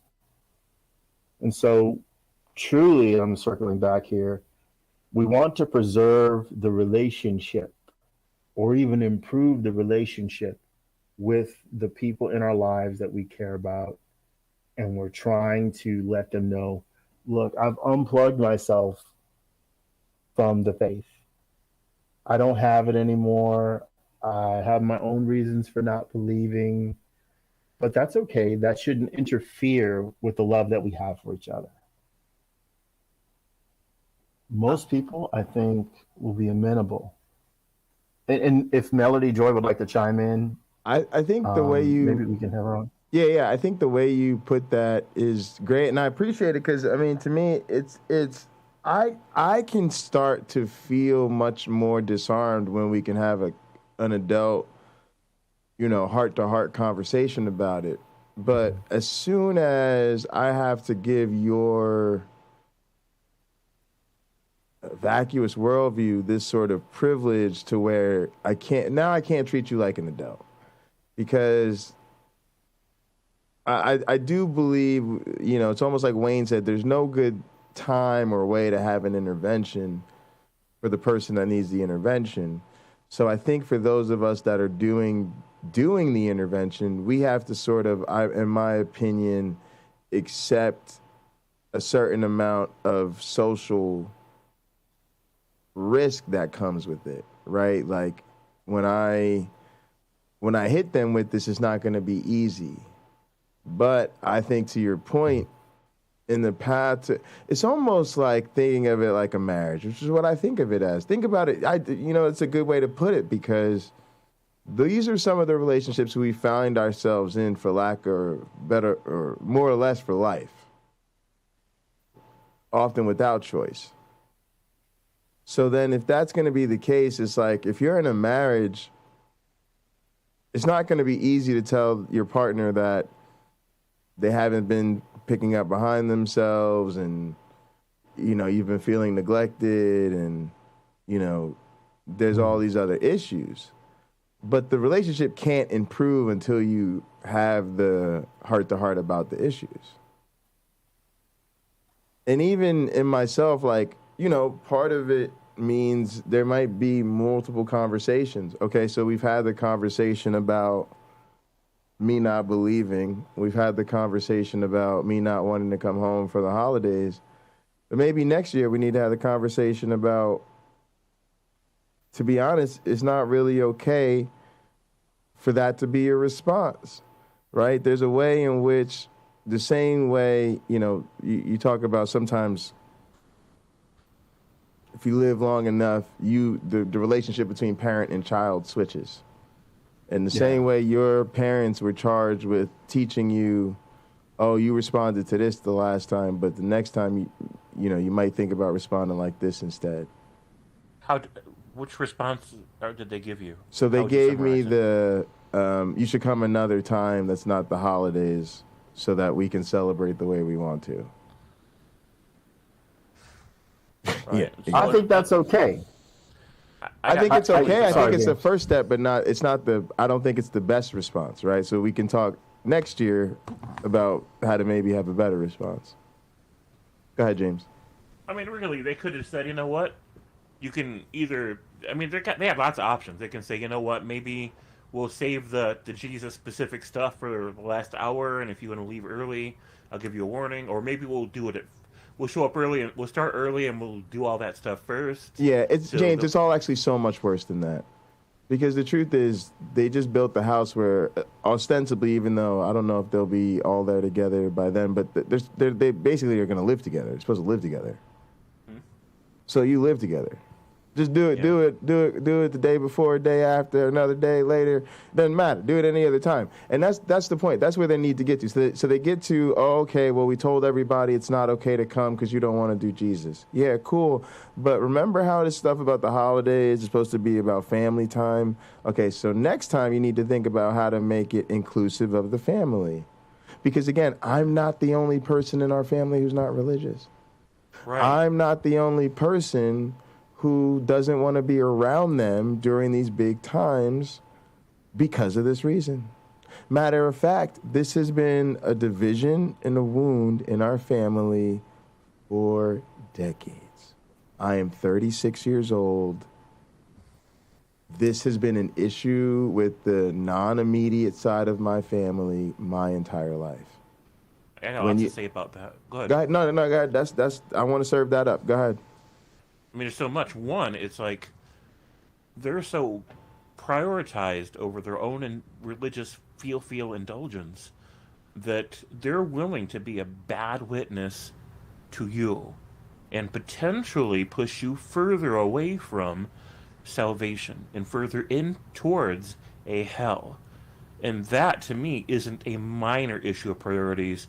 It is a glaring extreme deviation from the priorities that they imagine and boast of having. And it's just, that's not excusable. So it's in a special category. It's biblical, and it's turn your back on your family and follow me.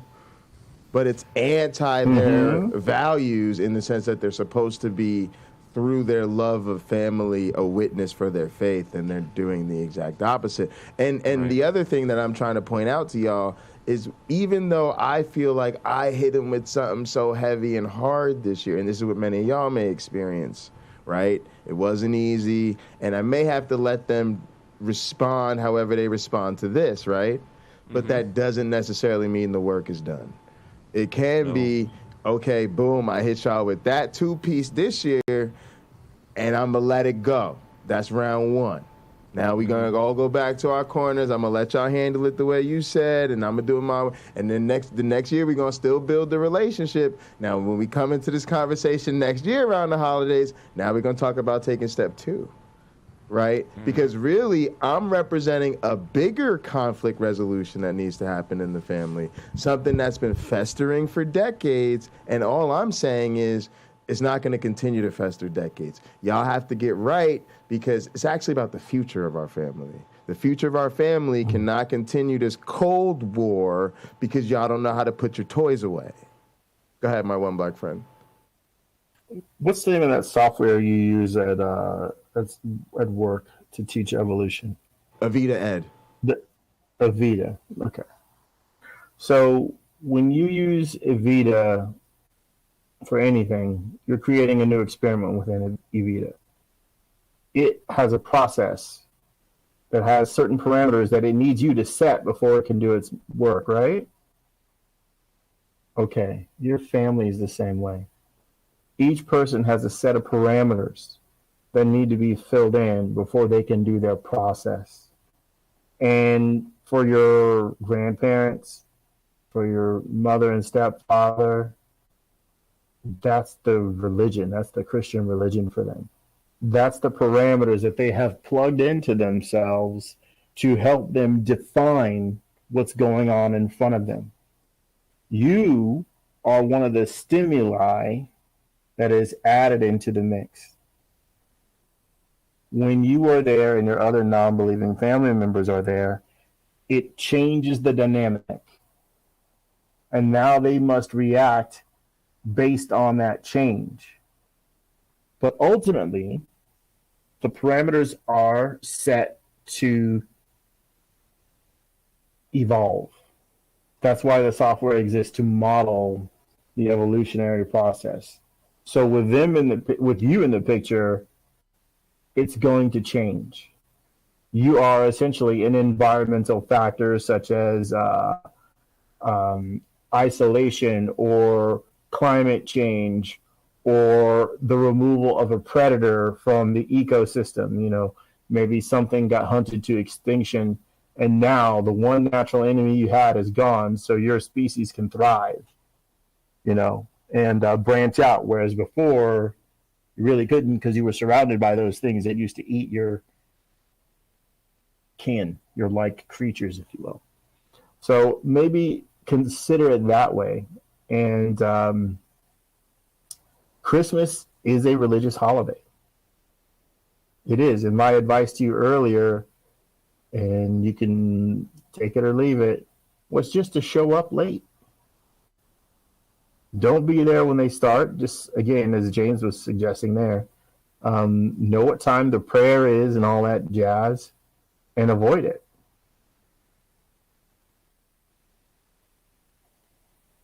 Or you could show up early and help them set up a prayer closet and bring a sign with you of the scripture that says always pray in privacy of your closet. Say, I want to support your prayer by helping you make a prayer closet. And you guys can go in there one at a time or two if you can fit. I will hold the door for you. I will close it for you. I'm an usher. I'm here to support you. All right. Well, James, I'm going to contest that. Sure. Because if they're holding hands at the local Hooters in prayer, you're you're violating what Jesus is basically asking you to do. But if you're in the privacy of your home. Now, some translations do say inner room and not closet. The King James says closet, but others may say inner room. It's still, that's your home. That's your home. And I think sure, Pocket Locker is a guest. He's a part of the family and a guest in that home. Sure. And I think it's not fair of him to want them to go into the war room, if you remember the movie War Room. Yeah, the war room. Well, but this is some of what I'm saying, though, right? So this is some of what I'm saying, because number one, I am deciding to show up late, not Christmas late. The other thing is I'm gonna focus on atheistmas. You know, I'm gonna stay home and do what I need to do, because, to be honest, it was imposing a logistical nightmare on me to try to figure out how to do both, and I don't want to. The other thing is I'm grown, and this is something families have to accept. There are consequences for their choices. They're grown. To be honest, they're pathetic. That's my stance. Because again, it's not supposed to be a holiday. And even my family, it ain't supposed to be a religious holiday. It's supposed to be all about family coming together. Now, yes, the holiday is supposed to be the excuse from that, but we all know what families are trying to do. And this is what I'm telling them. There's consequences. I know what they want. My grandparents are getting older. What they want is to recreate the quote-unquote magic we had growing up, where we could put 3 or 4 generations around the table and all sit there and eat and enjoy each other. But as that particular wing has gotten, more extreme and religion has fallen out, this is happening in families all over the country, all over the globe. It's always been this way. People have been showing up late, showing up early, or not showing up at all my whole life. And all we have to do to make that stop is they have to change. It just is what it is. And so what we're allowing them to do is experience the consequences of their action. You're going to have a smaller Christmas for you to think about, because I know what I want is they're going to realize it's Christmas, but they're calling their grandkids. It's Christmas and they're back under one roof, but we're not there the way they expect us to be. Or I'm missing, or this one or that one's critical pieces are missing. Well, the gay one's always been missing, right? It's stuff like this that, I'm tired of. And so they bring this on themselves. The other thing is I'm genuinely losing interest in them. Again, it's a consequence of their action. If I think a girl is cute and you come over to my house and you acting a fool and I genuinely don't want you around anymore and I'm no longer interested in dating you, it just is what it is. Now, I'm not the type, maybe a lot of people are going to pretend that they still want to date you because they just are too nice of people to hurt your feelings, but I'm too busy to fake it. And I'm too real, I don't fake shit. And I've worked too hard in life to be the type of person that I just don't do that anymore. I spent my whole life somebody giving me a really, really good reason to swallow my pride for somebody else's benefit. And the result of that was I became really, really good at doing it and then raised to be someone who's completely unwilling to do so. It's like you raise a person to be an amazing salesman and then what happens? They grow up and they just hate salesmanship. That's who I am. I see performers, I see sales, I'm a performer. I put on concerts. When I see a concert, when I see a show, I literally know the software and the control. I could literally recreate the special effects you see in front of you. I know how the band is working. I know all of that. It's not impressive to me. I don't think it's magical. I think it's just a thing a bunch of people are doing. When people go to church and they have this overwhelming religious experience and it means so much to their life, I go, nope, we did that. My grandfather was up late last night crunching on his sermon. I was in the basement working on that drum solo, and the choir actually fucked this up on Wednesday, so we yelled at them and they got it better. So I'm unimpressed. When you see a politician trying to change the world, I just see a regular person who depends on people like me to go door to door to actually convince people to be motivated enough to get their lazy asses out of the house and vote for the right people on election day. I'm just thoroughly unimpressed by all of this. And so that's a consequence of it. It's a consequence of becoming an academic. I'm a scholar. I'm a researcher. I'm around an academic culture. I'm around people who are growing and learning all the time. I'm very, very impressed by my students. So when I get to people who don't learn, don't take in new information, don't want to grow, I'm just not interested. I don't want to come to your house. I don't want to call you. I don't want to talk. I don't even want to hear from you. Right? It's just. So again, it's like James called it out, and we was talking about this before, James. You said you just have a lot more to gain than you have to lose. Truth. Yeah, go ahead. I'm going to tag you in. I think my one black friend stepped away. All right. So, yeah, I agree with all of you. And I wasn't being entirely serious about the closet thing, but, like, it's a point, right? Yeah. So, I almost wonder if somebody should make them a list of people that don't show up for the holidays, and here's why they don't.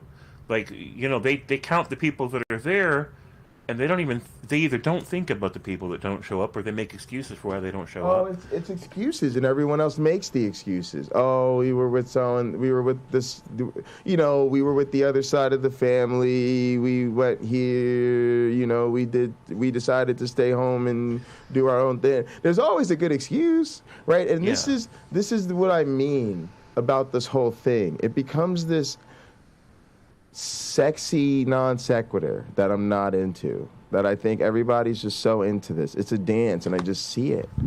Same thing with being a dating coach. It's like not impressive to me when somebody does a pickup routine. It's just not. I go, I know exactly what they're doing. Unimpressed. It'd be more impressed if they picked them up and they weren't. Right? That's literally me. Yeah. I'm like, my favorite pickup line is, hi, my name is Jay. It's nice to meet you. Because if I can't get through to you with the real me, yeah, of course I could go to the bag of tricks, but I'm going to be so unimpressed with myself because I know I just went to the bag of tricks. Because right? So, there's no artistry in that. Right. That's how I feel about life, man. These people, it's like they're stuck on infinite easy mode with their infallible God, and then everybody else has a perfectly valid excuse to just not be bothered challenging them. Right. And so every person that makes an excuse and doesn't tell them the real reason, it makes it to where the person that tells them the real reason seems like the only person taking that stand. Right.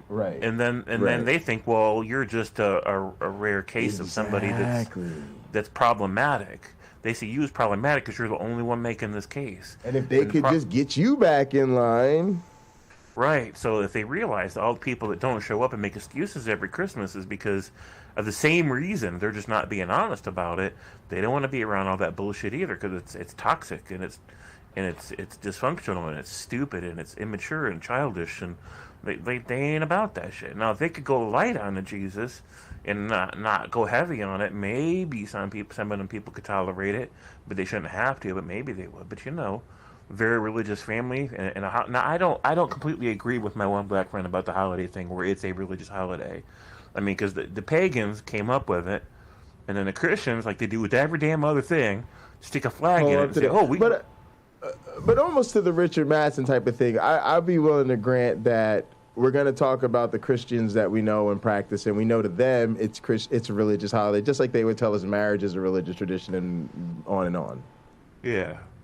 So, I mean, if what Christmas is to someone specifically religious, then it just is.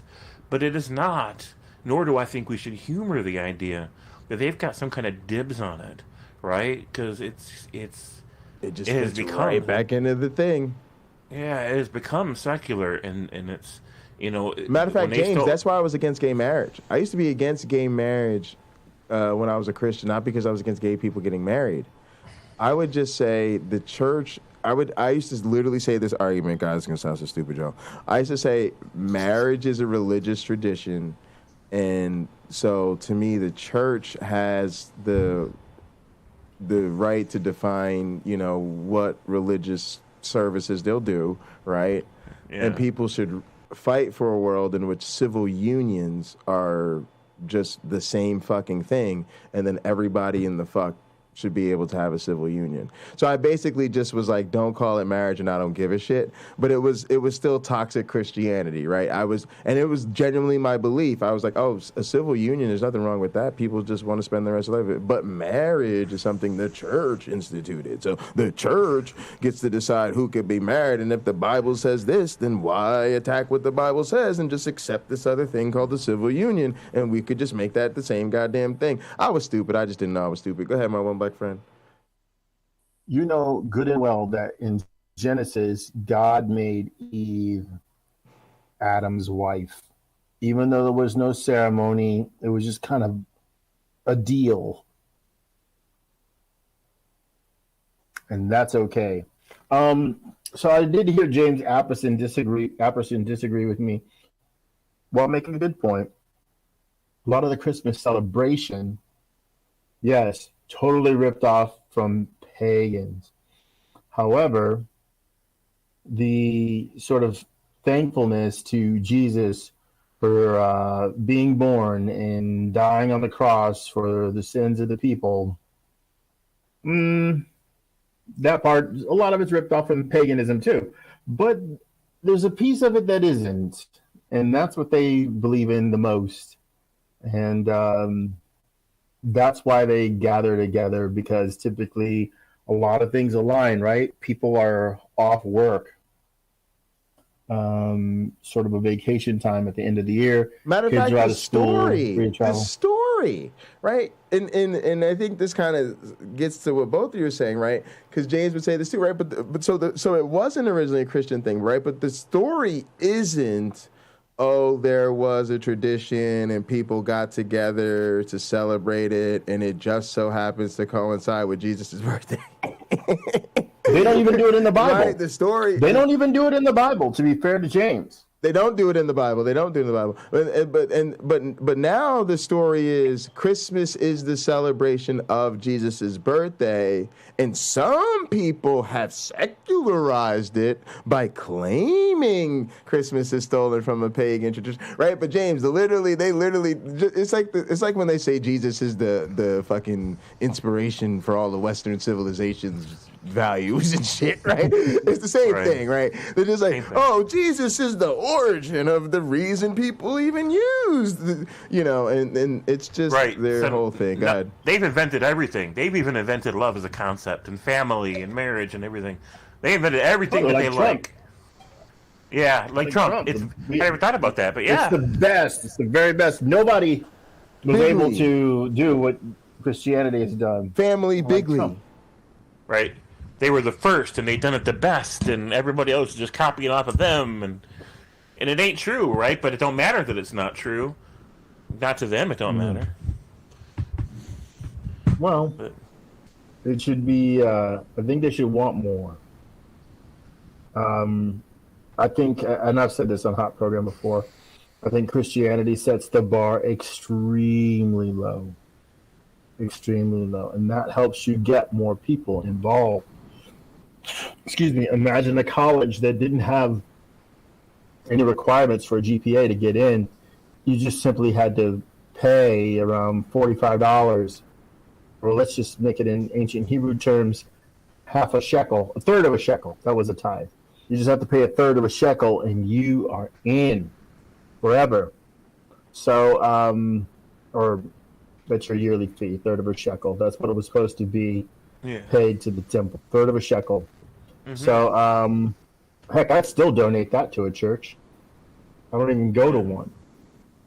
But I think you have to realize it's that way. The bar is set very low to get more people in, more people believing, and then you could have a bigger organization because of that. And people, if they're not particularly good at something, or maybe they're amazing at something, those people are seated next to each other. Well, that's not true.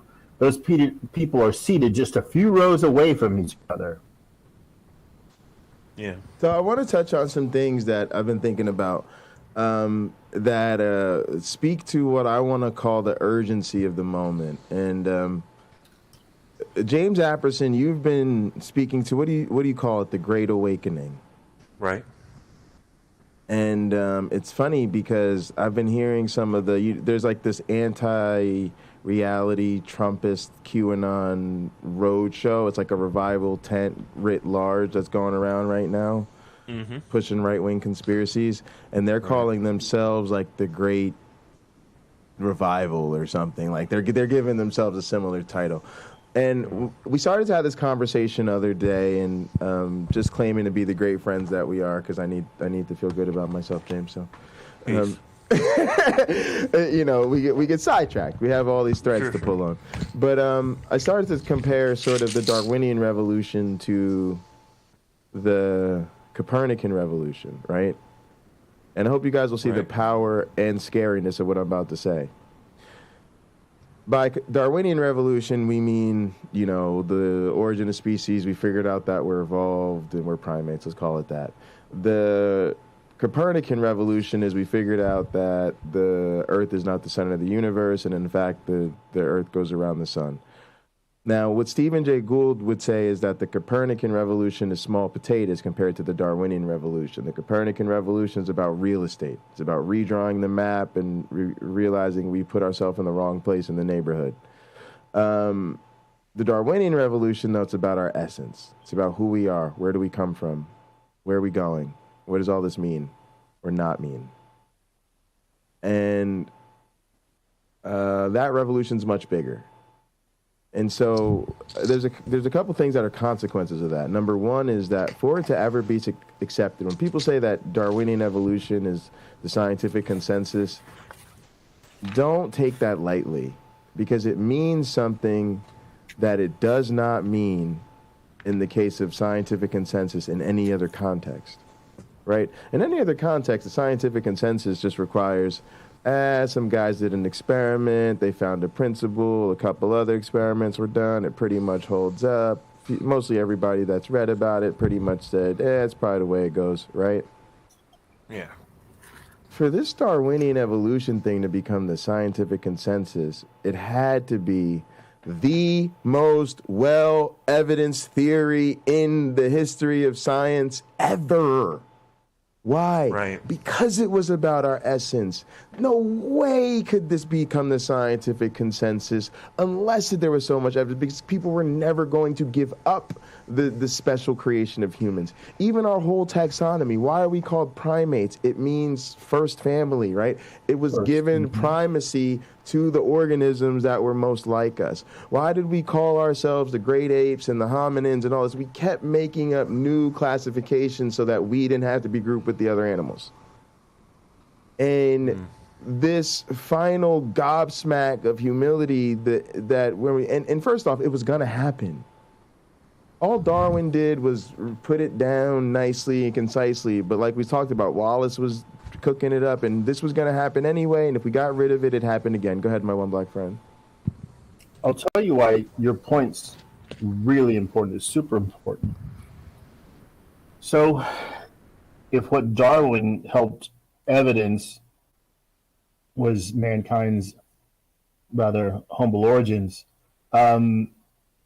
it means God can't throw you away. That's true. Because to a certain number of individuals of the Christian faith, they believe in a hell, eternal conscious torment. Essentially, God, who said he sent his kid to die for you, is now going to make you suffer forever just because you didn't happen to believe that fact, if it is a fact. It also means that since you can't be thrown away, you know you're going to go. When you go, you're going away forever. When you die, it's forever. There's nothing left behind other than maybe some genes that you passed on to another person, and those might be around in 1,000 years.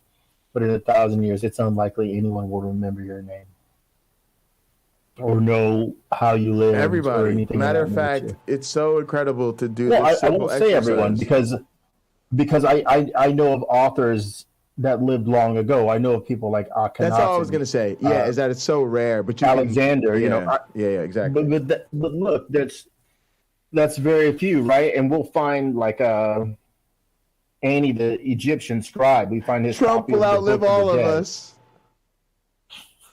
Maybe, excuse me. No, I mean, but come on, he's people who the are- president, right? So if there's used just to so be. much, he was, right? So, but you know what I mean? Like, there's so much more written about people like that. They're of such a different scale that if most of us But are you not can- remembered beyond our families and our friends, you are that much more likely to be remembered hundreds or thousands of years from now if you are, of a that. scoundrel. Well, let's just say of a certain status, a celebrity, right? Something that there's going to be lots of external, and to your point, there's just very few of us. 400 right? years, are they going to remember Brad Pitt? No, that's what I'm saying. Arguably, Maybe, arguably more maybe. famous than Trump. Right, but who knows? But who knows? 400 years. Yeah, but all I'm saying is it definitely shifts these probabilities, right? But for all of us, you get out a certain distance, and it's very unlikely that any of us are remembered. I'll agree. Yeah, for sure. Although AR's pug dog shaking, Legendary. That Just could be around in fixed in 200 your memory years. forever. In 400 years. There's going to be a meme that on could be around a while. There's going to be a meme on a spaceship, sending us Yeah, as they're we go to traveling the colonate galaxy. Mars. Yeah. But all right, but here's kind of where I was There's a going. picture of me chewing. Here's kind of where I was going with that, and you guys will see what I find promising and scary about all this. So, no one would accept the Darwinian revolution unless, let's just say, the evidence was so overwhelming, right, James? And again, it was inevitable, right? It's not subjective, or it didn't rely on anybody. It was just going to happen. But this is how long it takes. Well, we still have this scary, alarming proportion of our society that doesn't accept it. So part of what I wanted to talk about, James, is something I've started to talk to my colleagues about. I hate when people talk about the Darwinian revolution because they always refer to it as something that happened in the past rather than something we're still in the middle of. Yeah, we're still learning. Right, we're still learning, and it hasn't been taken into the common consciousness. To be honest, it hasn't even been taken into the consciousness as much as the Copernican revolution. Or as much as, say, around Earth or gravity. Right? It has not been accepted to those levels, although it should be. There's far more evidence for it. There's far more investigation of it. Do you see what I'm saying? Yeah. So, but what does that lead me to? Not only is the Darwinian revolution not over, not only are we still in the middle of it, we've actually got to put more effort into this thing than ever before because the consequences, right? If we had a proper Darwinian viewpoint of life, we would not be having this conversation about, let's say, any issues. We wouldn't be having this conversation about vaccines and viruses. We wouldn't be having this conversation about critical race theory because we'd understand the African origins of our entire species. We wouldn't be having these conversations about LGBT because we know that they play an important role in the social evolution of our species, right? There are consequences, y'all. We wouldn't be having this conversation about and climate change. Go ahead, my one black friend. I think there's something that needs to be understood in our modern times with media, the way it works. It is well understood, the profit motive, more eyeballs, more clicks, more views, what have you. If you keep a people angry and frustrated, these are powerful emotions. You can get them back. I heard a quote today that astonished me. It was from Lyndon B. Johnson, so the person saying it said. I don't know how accurate the quote is, but he was quoted as saying, "If you can get the lowest white man to believe he's better than the best black man, he'll turn out. You won't have to turn out his pockets. He'll turn them out for you. Meaning he'll support you financially if you can get him to believe that. At all cost. And we see that, and I even feel that way. We see that. Yeah, I even feel that way. But let me just Yeah, say, it's not merely on the issue of someone's ethnicity. It goes beyond that. We see Democrats and Republicans in the political sphere vilifying each other when there's actually very little difference between the two. The difference is tiny, and a person can, I look at Lindsey Graham and Ted Cruz, they're probably Democratic equivalents of those two that will lie and cheat and obfuscate, and they don't care. They don't care what people really think because enough people support them that they can stay in power. And I do see the day coming in the near future where Lauren Boebert and Marjorie Taylor Greene have their own talk show because they chose, I'll take the path of having millions of dollars from Fox News or somebody as opposed to just staying in office. They'll take much less flack. They'll throw all the stones they want to, be more influential, more powerful, and richer. I would say beyond that, it's becoming the playbook. I'll give you an example. There's a playbook that everybody knows in, say, politics. A lot of what somebody like even a Cory Booker is doing. Where do you go with this, right? Well, one, Senate is a great place to ambition to, right? Because you can be there forever, right? So that was, my dad called that path maybe 20 years ago, more probably. He literally said, Cory's going to serve 2 terms as the mayor in Newark. We're going to be looking to fill Lautenberg's seat. We knew Lautenberg was going to be older and retiring or near death, and that at that point, Cory Booker was likely to be handed the seat, and then there'd be a general election. He'd win the special election and then just have to defend the seat from there. It's exactly what happened, right? Because my dad saw this is the career playbook, right? You use this job to get that job and then that gig to get that gig. Where else could he go from here? He could go vice president or president, right? He could go to the Supreme Court. And here's the one people always forget. He could become even more powerful, became what? The governor of the state of New Jersey, right? So those are really the only other options, right? And it's the same thing with,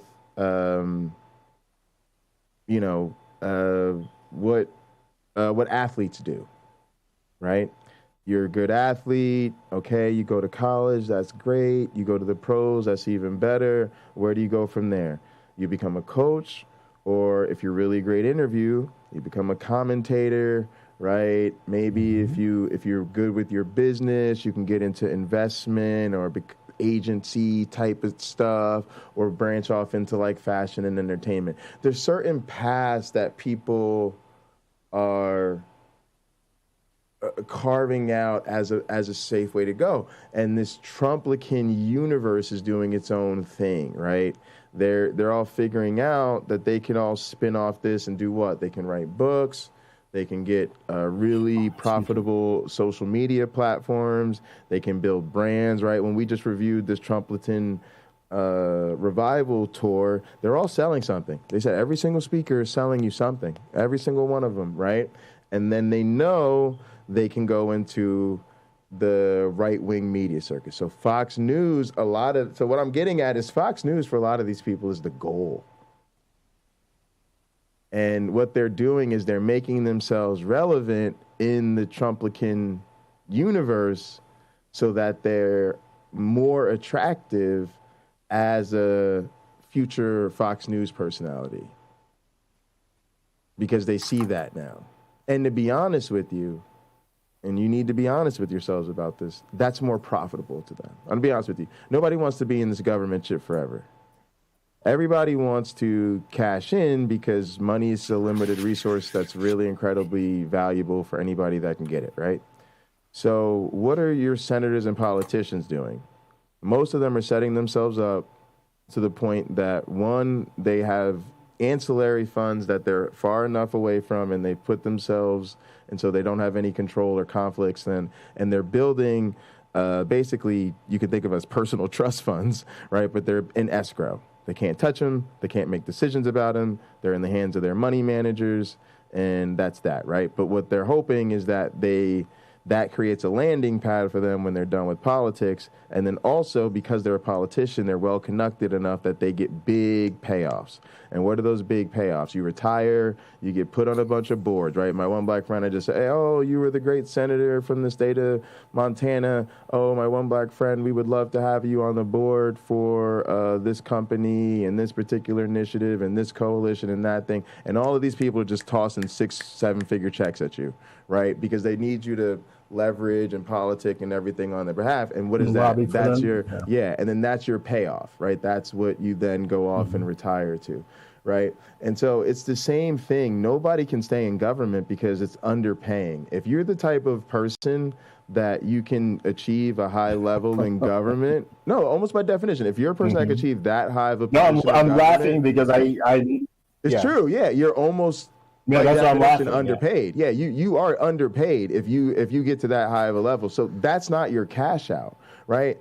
Your cash out isn't being Trump's press secretary, right? That's you're talking $250,000 at most for a position like that, right? Fox News, you're talking potentially millions of years. You're talking multi-million-dollar book deals, social media stuff, cushy retirement, right? Like you say, no work, spewing whatever you want to spew, no pushback from the other side. You don't have to actually work all day. Say what they tell you. Yeah, you only got to work a couple hours a day, right? So that's nobody's angling for that freaking bureaucratic position, right? They're using that to angle for their golden parachute. I'm gonna turn it over to you guys. I've got to go. Oh yeah. It's a great time to wrap. I skipped my meeting, but me and James will hold it down for a minute. Appreciate you, my one black friend. Thank you all. Always great to see you. Yeah. We'll see you next time. And I'll stay if Melody Joy wants to ask a question or chime in. Yeah. Melody Joy, do you want to say anything? I don't know if she's. I'm still not savvy enough about how this whole. Yeah, sometimes she's not on the mic and gather. Sometimes she's just. Gather thing works. Sometimes they're just lurking, but they're not away from. They're not on their mic, so we'll just give. Well, her that is an open invitation to her. I'd love to know how. Yeah. She can always come back. We're here every week. She said sorry, not right now, but I will soon. All right, awesome. She put that in chat. Perfect. All right, cool. Thanks, my one black friend. We'll have a good You're week. welcome. And thank you all. Thanks for stepping in, James. Yeah, peace. See you soon. Bye, everyone. Later. Bye.